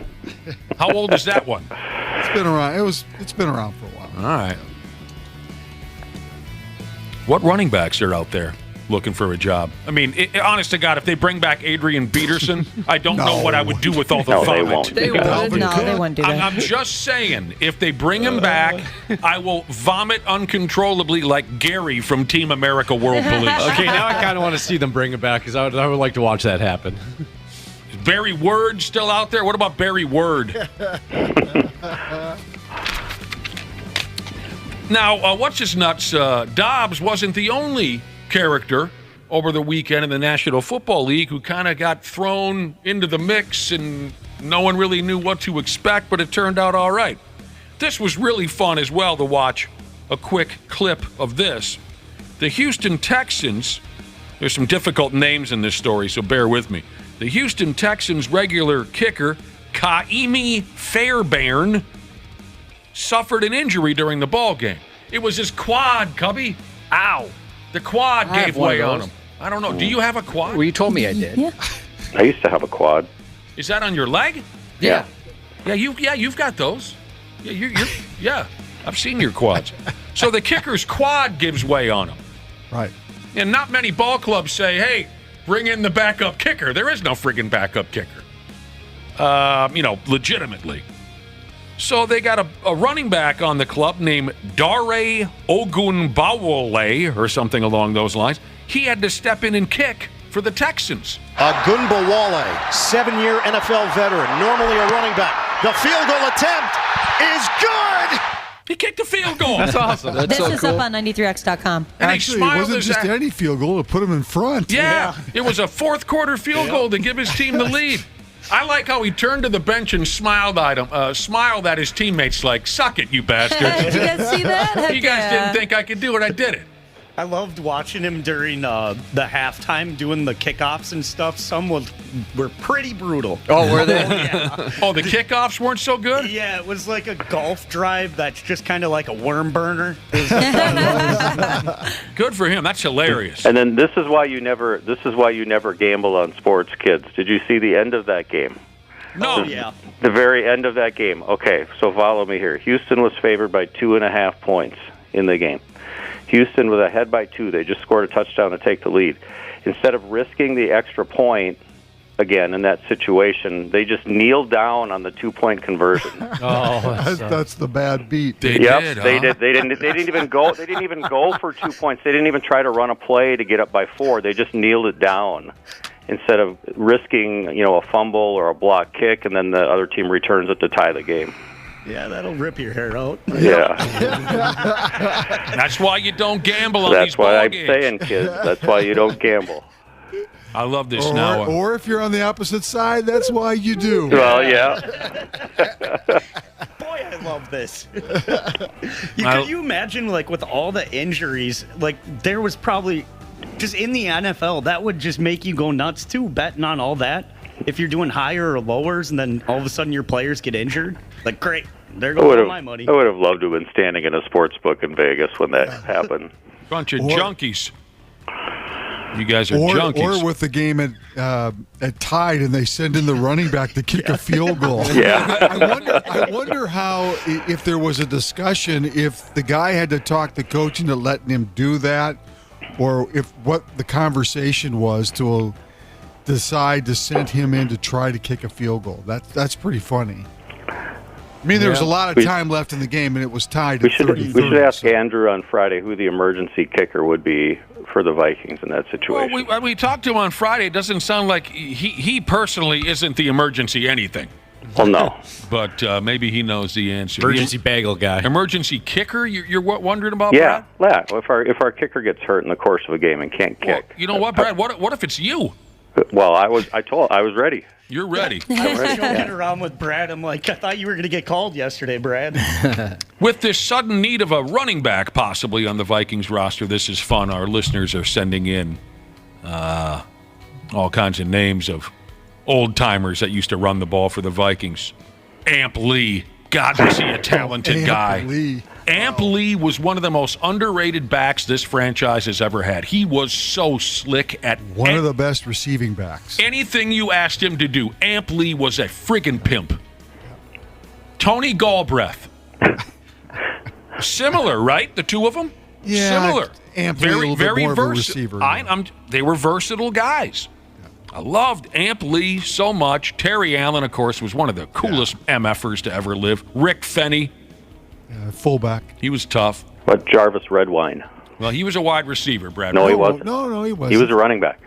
I thought he was Nebraska. He was a running back. You know what? I got him mistaken with Buster Rhymes. Oh, yeah. Or Irving Pryor. How could you do that? Well, because didn't they come from the same school? I Buster don't know if Rhymes Buster and Rhymes Jarvis was from Redwine? Nebraska. I don't think Buster Rhymes was from Nebraska. Same conference. I'm serious. I know there's a link between. He might be out of Oklahoma. Yes. I'm not making this up. Buster Rhymes and Jarvis Redwine absolutely played in the same conference in college. Toby Gerhardt. God, I remember him. Oh man, God, kid out of Stanford. Yeah, that's great. Look up Amp Lee highlights on YouTube. Actually, there probably aren't any, but I loved that guy. What's going on here? Oh, speaking of vomit, Travis Kelce broke some Chiefs all-time receiving record. I don't care. Alfred Anderson. Someone's texting in Alfred Anderson. I love Anderson. Mm-hmm. His shoe came off. Who was his partner most of his career here in the backfield? Go. Oh, gosh. Number 36. Allen Rice. Allen Rice. You're exactly right. Darren Nelson. Yeah. I remember we were very thrilled in high school when we went to Ridgedale and ran into Darren Nelson and Chris Dolman walking around Ridgedale Mall together. That's awesome. They weren't very friendly to us, but whatever. Whatever. I'm over it. Yesterday's NFL games, there was only a couple games that really grabbed me. Well, the Vikings' next opponent, New Orleans, got a win. Yep. What's their record? They're doing all right? They're 5-4. 5-4, yeah. 5-4, same as the Vikes. It'll be a big game. The only other game that really grabbed me, Baltimore suddenly looks like someone that could destroy your season quite easily. Mm-hmm. Yes.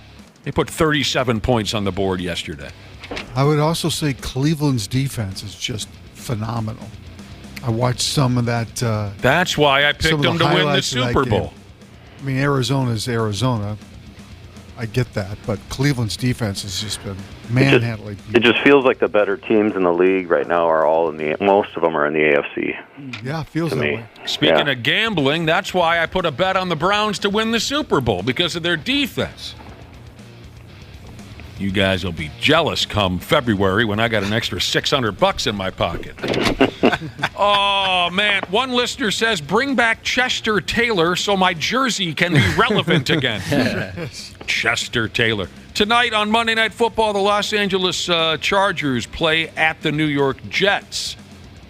Isn't that exciting? That was supposed to be the Rodgers versus Herbert. Mm-hmm. Yeah.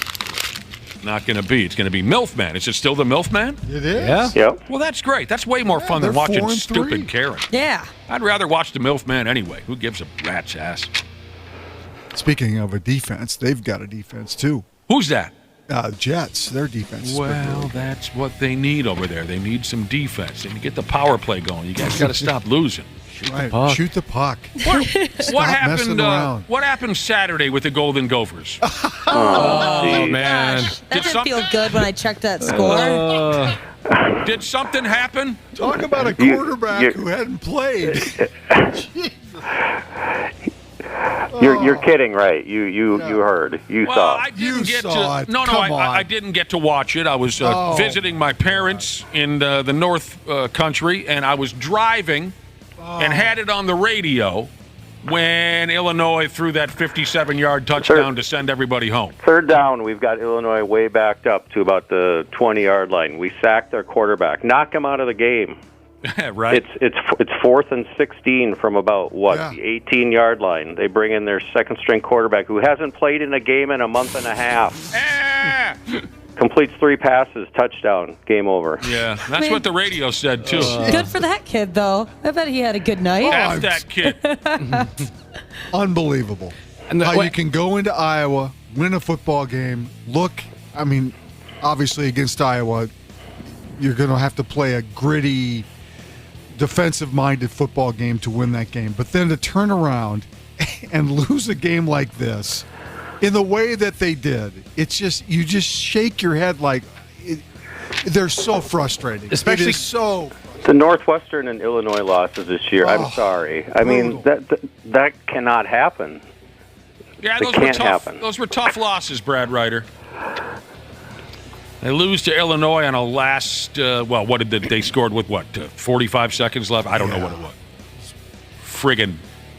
I don't know how you let a guy get behind you. I just don't even know. I don't know how you let a guy get behind you in that situation. I don't know how you let a guy on 4th and 16 get in a space like that either. He was wide open too. It may have been the best pass of the day by both quarterbacks. It was a hell of a deal. It hurts. It hurts deep down inside. Now this weekend they travel to Purdue. I'm still rowing that friggin' boat, Sky. You might go Gophers. Well, you better row harder. There's less people on the boat now. Your arms are going to be sore, man. That sucks that everybody has to punk out like that, but, punks are going to be punks. Jump off the bandwagon. I'm with PJ all the friggin' way, every Saturday. I don't give a rat's ass what happens. Here we got a text message. I love the old Vikings running back names that are being thrown our way. And this is interesting. Ricky Young, of course. Sure, he's still in town. Running back for the Vikings in the 70s and 80s. And, Josh, when we went to the state fair with our bro C. Willie Miles, I don't know how the two of us got to talking about 70s and 80s Vikings football, maybe because we're both old-timers, but C. Willie told us he's tight friends with Ricky Young. They go golfing all the time. That's cool. Sweet. When I was about a 9-year-old kid, I walked 2 blocks from my folks' place up to Herb's Service gas station so I could have a picture taken with Ricky Young. He did a 2-hour appearance up there. He had a sweet handlebar mustache. I took a picture with Ricky Young, and I don't know what happened to him. My parents threw it away. He's one of the nicest guys. He's still around. He plays in my golf event every year. He's just a super nice guy. And you talk about a running back as a receiver. He's probably one of the first guys, right? Back in the day. I mean, that's what Ricky was really known for, was catching the ball out of the backfield. Ricky Young. Texas A&M, staying on the college football vibe here. A Texas A&M football player punched a Mississippi football player in the penis on the field this past weekend. Shamar Turner was ejected, Jordan. And watch Turner get up with the frustration. Oh! Right there. And another one. But here's the thing. The video ends abruptly. But it appeared to me that the kid on the receiving end didn't seem to react much. So what the hell's he got going on down there? Is it made of iron or something? We know sometimes it takes a second to sink in. Oh, true. Might have had a good cup in. There's no doubt about that, Josh. The late reaction is a real thing. They cut the thing off too early. Yeah. By that, I mean the video. This kid got ejected. I mean, he full on everything he had punched an opposing player in the balls and PP. Reminded me of China back in the Attitude Era. She used to get that kind of uppercut low blow going quite a bit. Oh, really? Yeah. Didn't know that.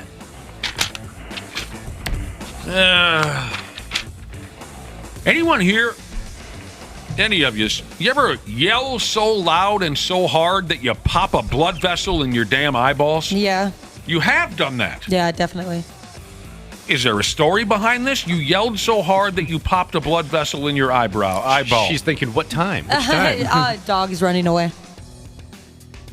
Okay, that's the end of the story? Yeah, just my when dog's did you running notice that you had blood, popped blood vessels? After I finally, it was my puppy Widow. So if she runs away, because her back foot is injured, and so I don't like when she runs, and if she runs too much, it starts to bleed.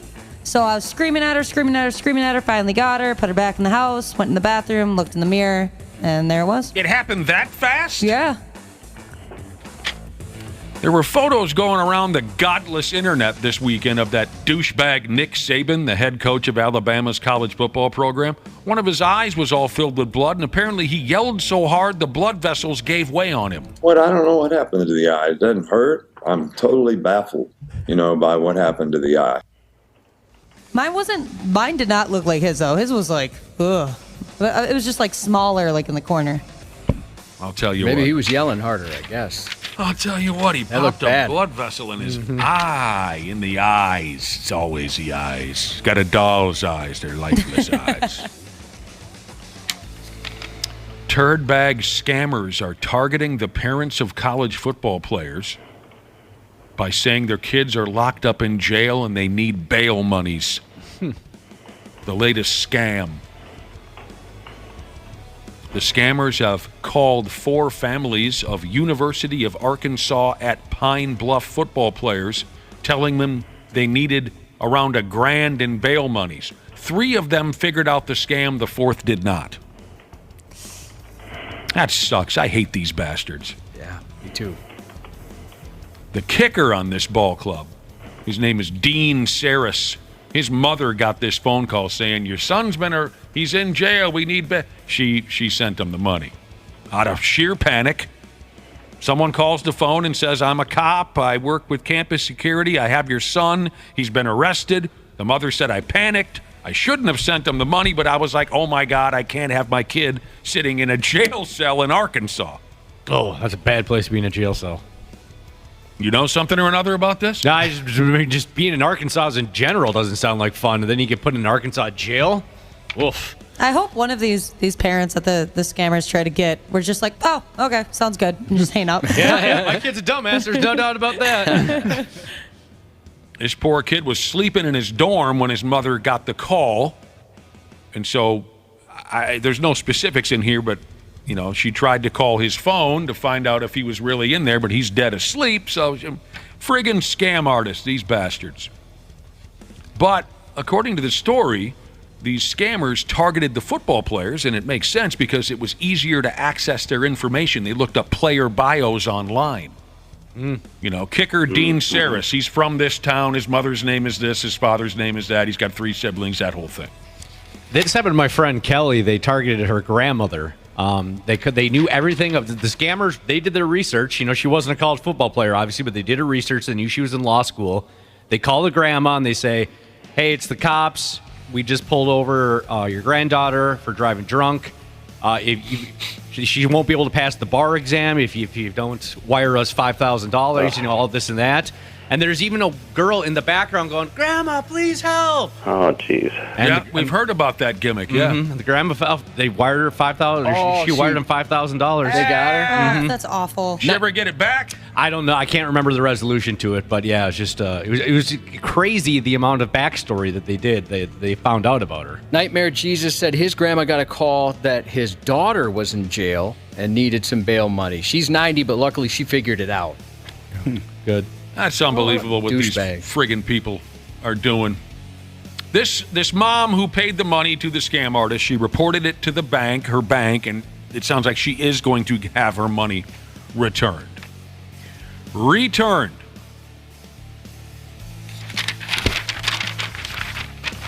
Man, you know, when we were young, my brother used to like to go to jail. You like to. He was always going to jail. You know, and my dad and I are living together.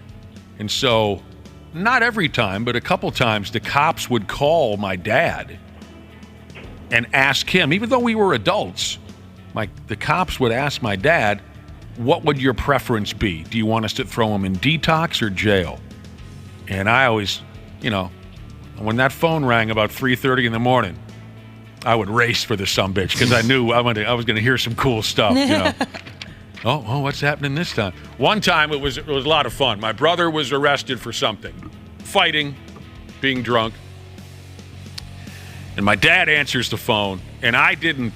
I answered at the same time and just covered up the receiver. You know, just listening in, and my brother's in the background going, I'll take every one of you sumbitches. Come on. Take the cuffs off me. You think you're tough? Let's go. He's challenging all the cops, right? And the sad part is he probably could have taken each and every one of them. But anyway, my dad's on the line listening to this, and the cop says, "Do you want us to put him in detox or jail?" And my dad goes, "Put his ass in jail. Listen to the way he's talking. He needs to go to jail. Put him in there." I loved it. Timberwolves coming off a nice win at home versus the Utah Jazz Saturday night. They're at Target Center again tonight to play the friggin' Boston Celtics. Is it tonight or tomorrow night? I think it's tonight. Tonight, Randy Shaver. Yeah. I'm picking you up about 6. We're going to go down to the... You got tickets?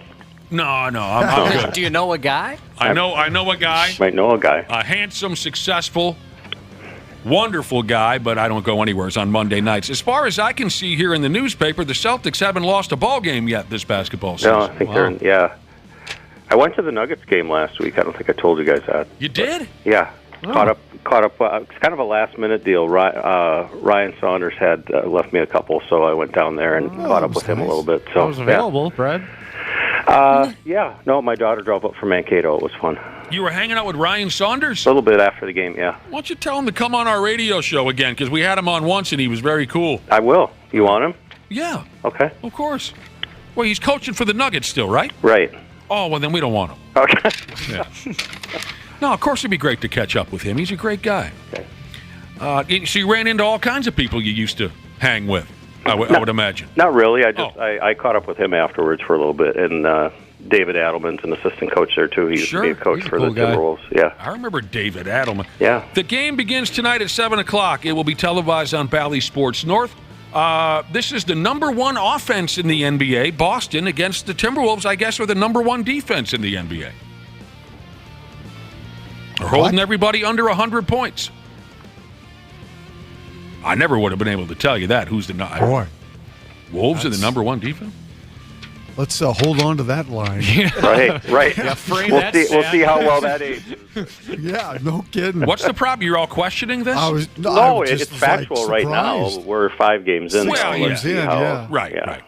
The arithmetic isn't complete just yet on all this, but just getting started. But Where did the Nas Reed song come from? Social media? Did you guys all hear the Nas Reed song? Not sure, no. Yeah. Oh, yeah. Josh, you heard it? Yeah. I heard the Nas Reed song over the weekend from an article from the Star Tribune website. Again, talking about how everyone in town is in love with Nas Reed, and again, disrespectively and disappointingly, giving zero credit to myself and one of our listeners, Catfishing Jesus, for being the first two guys in town to see his potential and call for him to get more playing time. And I'm being totally straight with you. They again gave me or Catfishing Jesus zero credit. Now everybody loves Nas Reed. But I heard the Nas Reed song. There ain't much to it, is there, Josh? Not really. It just kind of goes Nas Reed, Nas Reed, Nas Reed. I like the sentiment. Me too. We'll see how Nas and the fellas do tonight. It was kind of funny. Some of the comments on the social media post about the song, all they said was Nas Reed, Nas Reed, Nas Reed, Nas Reed. Those are the only things they say. That's all you What need. else do you need? That's all they say in It the was song. perfect. They're into it. They're into it. Catfishing Jesus, I know you're listening. I'm trying, dude. But no one wants to give us credit for being the first two swinging Ds who said there is no need to play anybody else at center other than Nas Reed.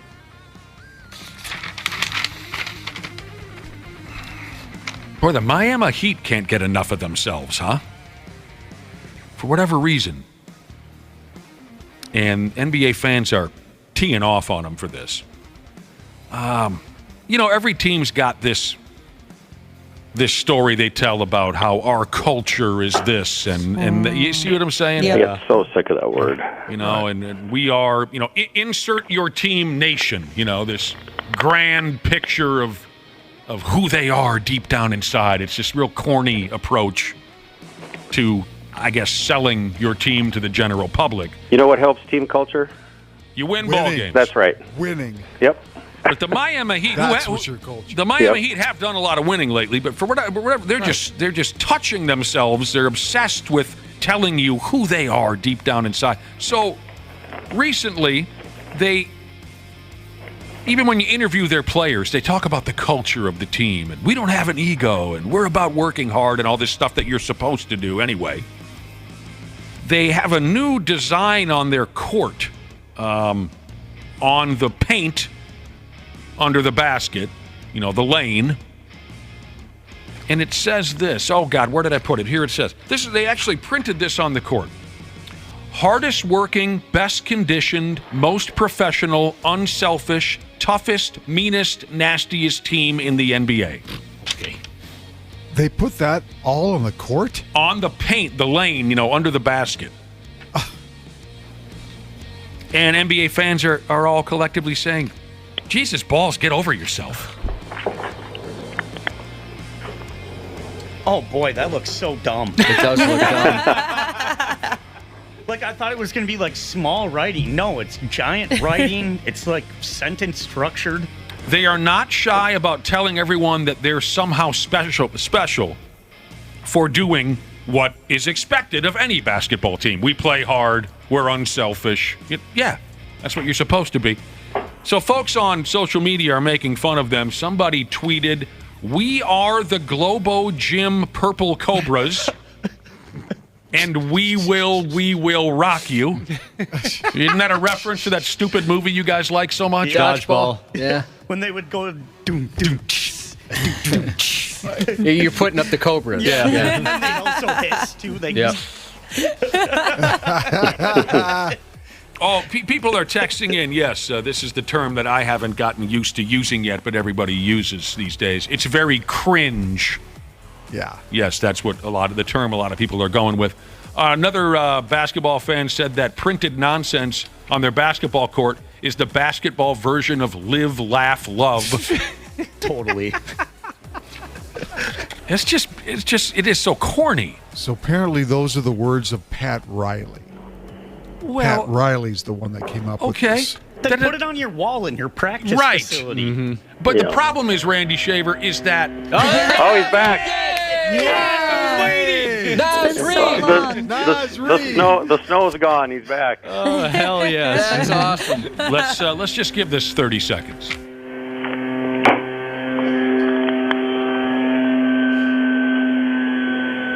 Better late than never.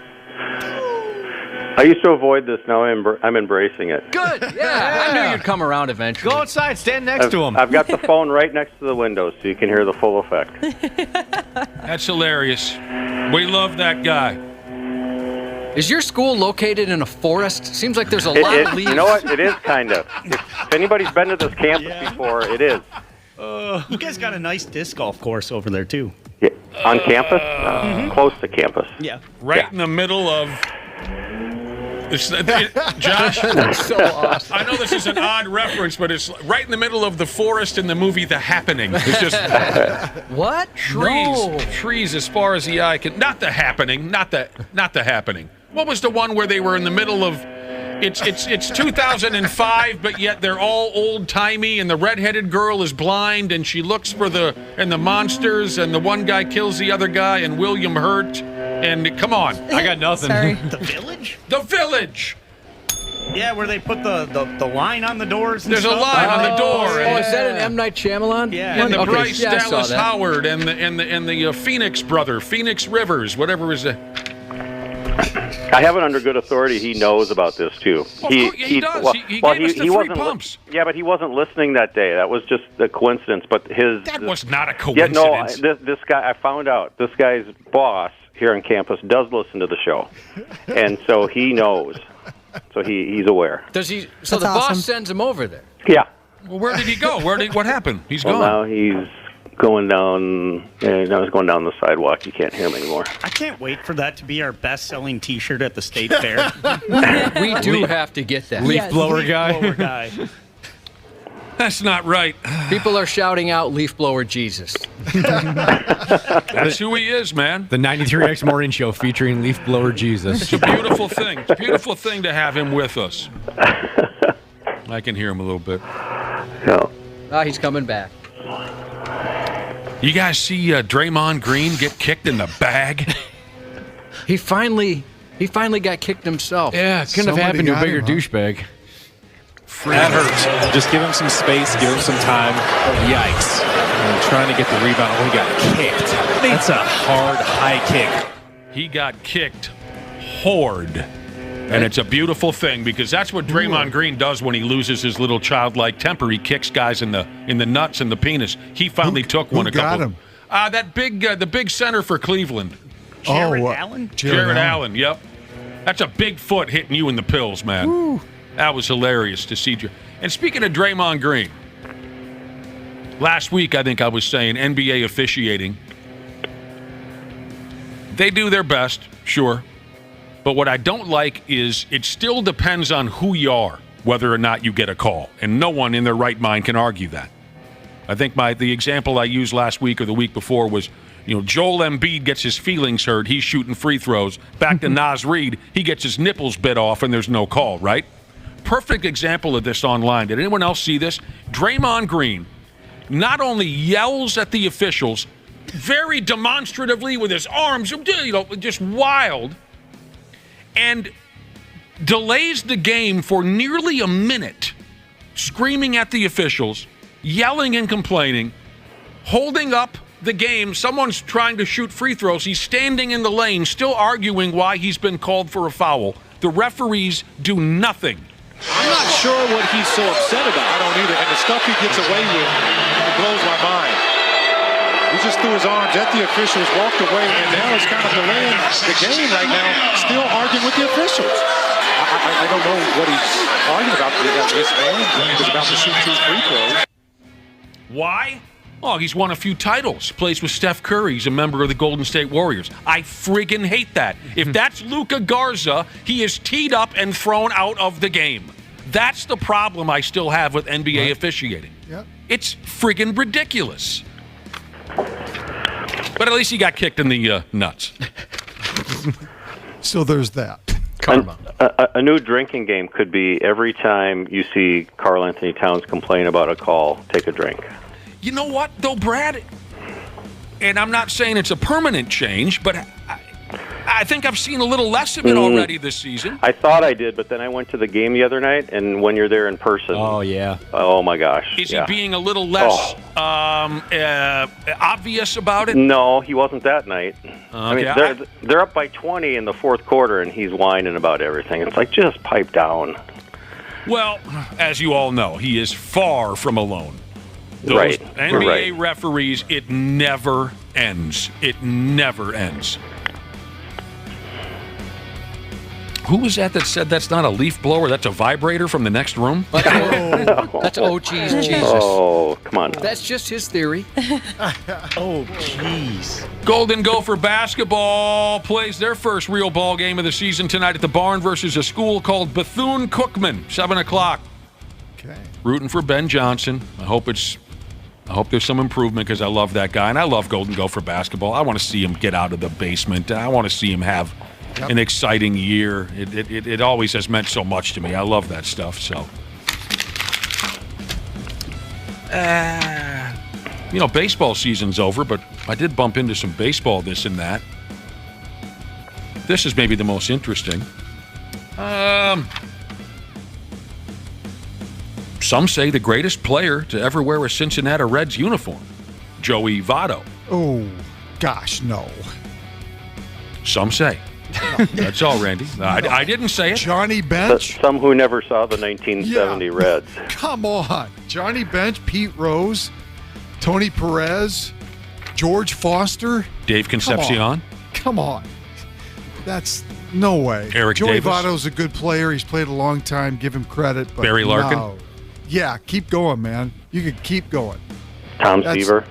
Joe, what's his nuts? Joe Morgan. Joe Morgan. Sure. Yeah, come on. I did not mean to make you wet your pants, dude. I was just. I hate it when people say things like that and they don't have a Grasp sense of of history. But Joey Votto, he played for 20 years. Well, again, give the man credit. He's played a long time, deserves his due, but he's not one of the greatest Cincinnati Reds of all time. Well, he is one of the.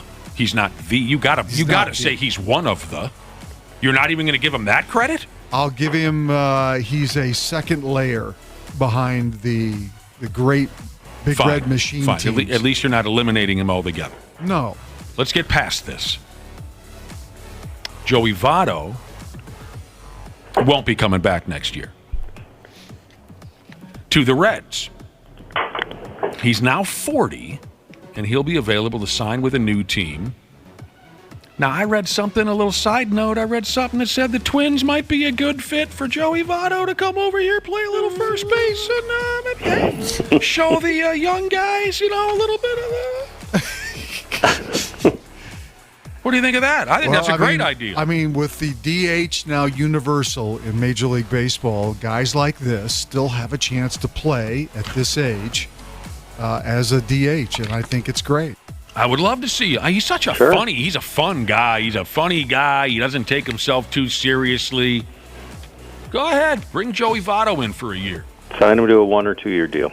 Sign him to a 10-year deal. Give him all the money. Greatest Red of all time. By far. Name one other. No, you can't. You want to hear another text about the leaf blower guy? Leaf blower Jesus? The listener says, is that sound in the background someone blowing leaves, or is that the sound of the half-assed morning show blowing past the competition? Too kind. That's cringy. Blowing past the I hear the San Jose Sharks suck pretty badly.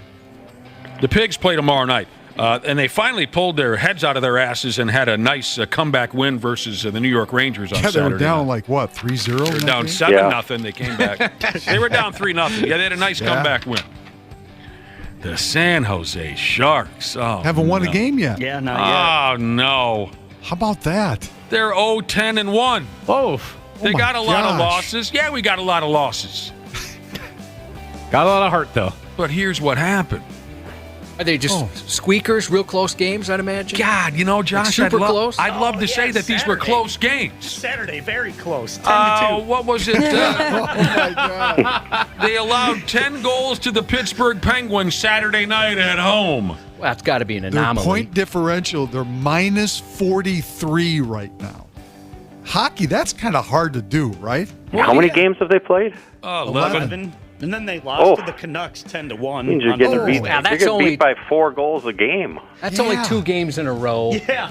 They gave up 10 goals on Saturday, and as Wapple said, the prior game they gave up 10 goals.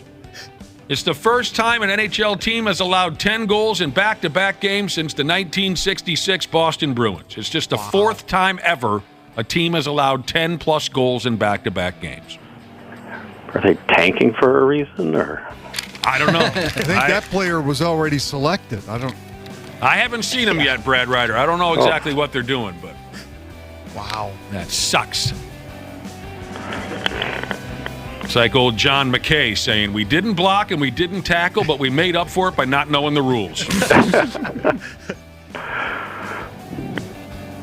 I thought you were going to try to get leaf blower guy on the phone with us, Brad. I should at some point. At least we asked you to, and I'm not trying to, if the boss then it snowed and he wasn't around for a while, for a week. Again, or so. if the guy's a moron, don't bother. But I'm looking at him here. He might be a dangerous lunatic. Does he look like a moron? Your thoughts?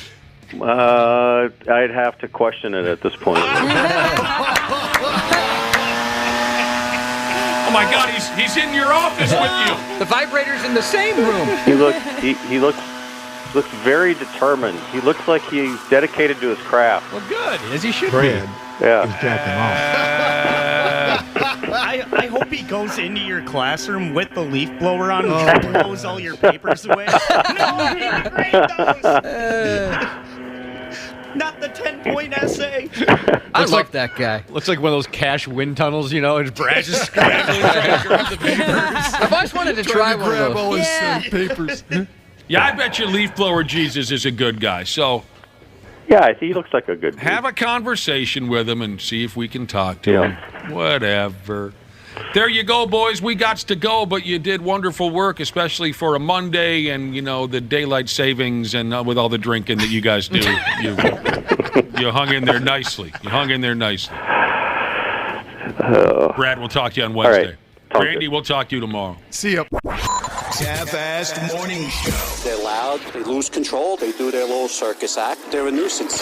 93X. Did you know that Standard Heating has over 700 years of combined experience in the heating business? Now that's a lot of brain power. Hi, Corey here. As the call center manager at Standard, I'm proud to be able to work for a company that provides top solutions and experiences for our customers. Ashley, tell us more. Take advantage of Standard Heating and Air Conditioning's HVAC Black Friday specials and save up to $1,500 on a furnace and AC combo or $1,000 on a new boiler. Check out the hottest deals in town all through November at standardheating.com. Former Navy SEAL Sean Ryan shares real stories from real people from all walks of life on The Sean Ryan Show. Tennessee Congressman Tim Burchett. Where do the majority of UAP sightings happen? Yeah, military installations, but I couch that. If they're going to fly here and check something out, they're going to see where our best and brightest are, I would assume. They asked me about seeing any UFOs in Washington, D.C., and I said, no. I said, there's no intelligent life around here.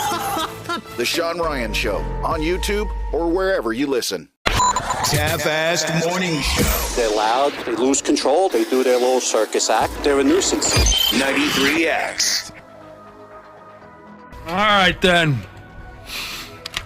By God, welcome back to the 93X Half-Assed Morning Show. It's Monday. And yeah, that sucks, Eggs, but we have each other, don't we? We do. And I love that. Yes, we do. Did you hear? In case you haven't heard, we've made a damn decision, and we have a date set aside for this year's Toys for Tata's Toy Drive. Write this down now and tell the boss you'll be nowhere near work on Friday morning, December 8th. You'll be down at Rick's Cabaret Gentlemen's Club in downtown Minneapolis. It's for the kids. For the kids. Helping out some young kids who could use a hand come the holiday season. Friday morning, December 8th, down there at Rick's Cabaret. Now, we will be cracking the doors, I think, of the joint 6 a.m. You bring an unwrapped toy, drop it in our donation bin. That gets you in for free. That gets you free food. And then, of course, the gorgeous ladies running round up and down in their drawers. We're drinking beer. We're telling stories. And more important than anything else, we're helping out some families and some kids. And I know you hear us say it every year. It is ridiculous, the take that we get from the brother and sisterhood out there. You folks are absolutely terrific. You've made us look like rock stars year after year. We know that ain't going to change. You've become known for it. I mean, people know who the generous crowd is, for sure. Mm-hmm. There was a stretch of time in the beginning when some of the, more tightly wound locals, they didn't want to even hear about a toy drive at a topless bar. That's distasteful and it's wrong. And then they doubted that, okay, fine, go ahead with your event. They doubted that we would even fill the back of a friggin' compact car.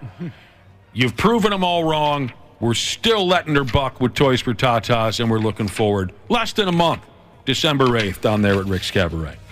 Who here's getting a lap dance? I am, definitely. From Wapple, yeah. From Wapple? Yeah. All right. Putting it on the calendar. I don't see why I don't sign up for a lap dance or two when I'm down there, Cubby. I always have before. Oh, you do every year? I guess maybe I haven't seen you every year get a lap dance. Ashley, I see that she's in a seated position with a half-naked girl on her most of the time, I've noticed. That's how I like to be. I know how to handle myself in that situation, so sure. All right, here we go. Check our website. I guess there's plenty of exact details on our website concerning Toys for Tatas. That's correct. Yep. I mean, the basics are it opens at 6 a.m. Like you said, you bring that unwrapped toy, you get in for free, you get the free food. I think they will collect toys until about 2 p.m. And then the buffet might close down at noon. I can't remember what's on the buffet 6 to 2 on the website. Oh, it is till 2. Okay. Yeah, we'll get these exact details to you up and down between now and then. And I'm not trying to open up it doesn't matter one way or the other if this becomes a grand conversation. I just, don't hurt yourself if you don't know the answer, I guess, is where I'm going with this. But like Josh, young people, you've got a godson. No, wait a minute. You've got a son who was also my godson. And keep in mind, he'll be there. There's a need. There's a need for toys for kids of all ages. Again, always keep that in mind when it comes to these toy donation deals. Think of the older kids if you can as well. Where I'm going with this is what would be the massive gotta have it toy for the year 20 plus 23? Would you know through my godson's? Oh, shoot. Good question. I don't know. How he operates, what he's dialed into? I don't know if this is mass appeal, but I can tell you what he and his friends are into. Teeny Mates. These little tiny NFL players. Oh, yeah, those are cool. They pass them around, but they trade them, stuff like that. So I don't know if that's a huge deal or not, but I can tell you they're into that. It's the hot new football action figure type thing. Hey, I have a Jeff George. Can I have your Drew Bledsoe kind of a thing? That kind of thing. All right, fair enough. There's one of those situations where you buy the product and it's it's random every time. You don't know until you open it. Those little mini guys. Oh yeah. Because I know that's that exactly right. Kids absolutely love anything with that. If you don't know what the prize is until you open it, and then you're like, oh, I got this one. Yeah. That's kind of how it is, right? And there'll be some special edition ones. Yeah. Sure. Not necessarily the quarterbacks that you mentioned, Nick. Maybe more recent is kind of the way they do it. Are kickers involved? Could I say, hey, look, I have a Donald Igwebuike. I will trade you for your Garo Yepremian. I have not seen kickers involved. Or your Mick Luckhurst. No. You know what else is big? THC gummies. Oh, my God. Oh, they love them. Get those for the kids. They love them. Where does text go? Will your cleaning guy be there at Rick's Cabaret? I've mentioned it before. One of the best showmen at Rick's Cabaret, show people at Rick's Cabaret is the cleaning guy up front, long hair, great shape. They turn the fan on. They know what they're doing, so his hair's blowing in the wind as he's down on all fours scrubbing that. You guys have seen him too, right? Yes, absolutely. He's great. You mentioned no, because I've never been at Rick's Cabaret that early. I'm always here. Oh, that's true. So I never get to see him. You mentioned his long, gorgeous hair, but that's the end of hair with this guy. Totally shaved everywhere else. He's doing it right. Totally shaved. We got someone texting in asking if they can bring fireworks and booze for the kids. No, don't bring fireworks and booze. You can come up with something other than that. Yeah, we'll find a party where you can bring that. Yeah. Not at an official radio station event. We can't have you bring in fireworks and booze for the kids. We'll find a less official scene for that. Oh, you know what, Nick? Yes. People are pointing out, if you want to know what's popular with kids, just ask Dana. He's a child.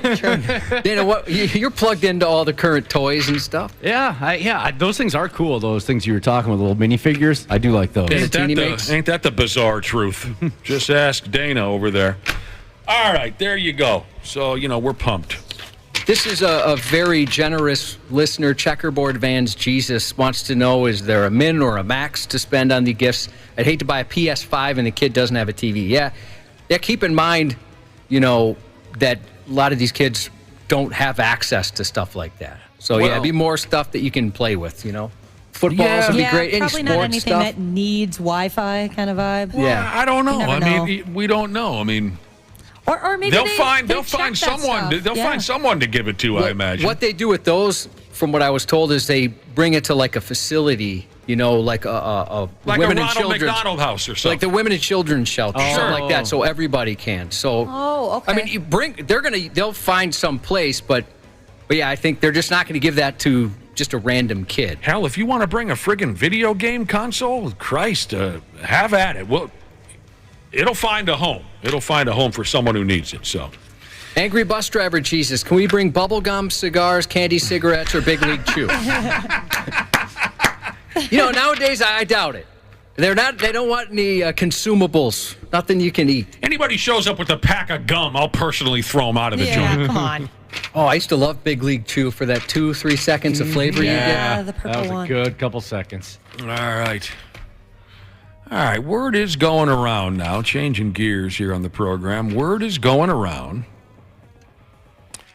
that we have a brand new sexual problem going on with the general public, a brand new sexual problem. And it is more and more people are looking at their phones during sex. What? You guys don't do that, do you? Never. You young people with your friggin' cell phones? That's crazy. Are you scrolling through your stupid phone to check out Instagram and all that dopey stuff when you're banging? No, that's disrespectful. But what if it's like a thing, right? Like, oh, look how dirty I am. I'm texting so-and-so, and I'm being serviced here. There's got to be one of you young people who have checked your friggin' phone while you're banging. Okay, yeah, I was gonna say now that I'm not talking. We're not talking about answering the phone. Okay, you're talking about like different then. checking notifications. No, never. Absolutely not. No. But it is usually the first thing I do after. Wait, so Really? wait, you've answered the phone during? Yeah. What was it? Just that boring, or No, it was just an important phone call. So I was like, I got to take this. For me, it was like a. I can't imagine. Yeah, answer it. Yeah, we'll be quiet. I think my wife would kick me in the wiener if I'm. This is an important call. Yeah. Ashley, do you mean? I think I understand what you were just saying. Like it was kind of added to the foulness and the filth of. Yes, I have. I've played that game a couple of times. Yeah, I could see that. It could be where fun. you answer the phone and try and be as quiet as possible. There's that challenge, I guess, is what it would be. Yeah, absolutely. But that's not what we're talking about, like playing around Facebook. Yes, Josh. Foundry Rat Jesus said he has to look at his phone during banging because he wants to make sure his wife is in frame. God dang. I've mentioned this before, but one of my best friends in the whole world, the year was 1991, and he was the first of us to have sex, and the girl was on the phone the entire time. Now, this is a corded phone, right, attached to the wall back in the day. Yeah. The whole time. Yep. Is that disinterested? Yeah. He said that she was really bored. All right, well, just be quick about it, okay? 1 in 5 of us have admitted that they're playing around with their phones while getting it smooth on. This is double the amount of people who admitted the same thing 5 years ago. You see what they're saying? It's becoming a problem. Oh, Unlucky in Wisco Jesus said he had a lady that he likes text him while she was servicing another guy. Oh, that's wonderful. She texted him. Yeah. I don't know if I'd like that very much. Yeah, I wouldn't care for that. Well, unless she's saying, look what I'm doing to this guy. You're next. Then I'd be all right with it. You know what I mean? Look at what it wasn't any pictures. It was just, but if she sent a picture and said, look at the damage I'm doing to this slob. I'm coming over to your place next. I'd say, word. All right, so, we're all so hooked on our friggin' stupid phones. That's the gist of this.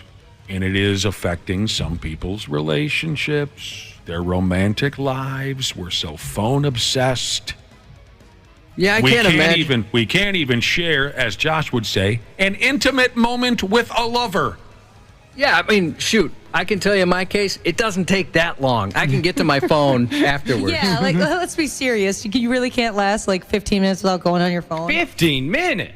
I was... I tried. Doctors are saying if you're at this point where you need to check your friggin' Instagram messages or whatever goes on, if you do this, there's no turning back. You're addicted. Yeah, 100%. And you need to see somebody. You need to go see somebody. How's that even possible? I need to focus. Like, I can't have too much going on around me during sex. Like, I need to be completely focused.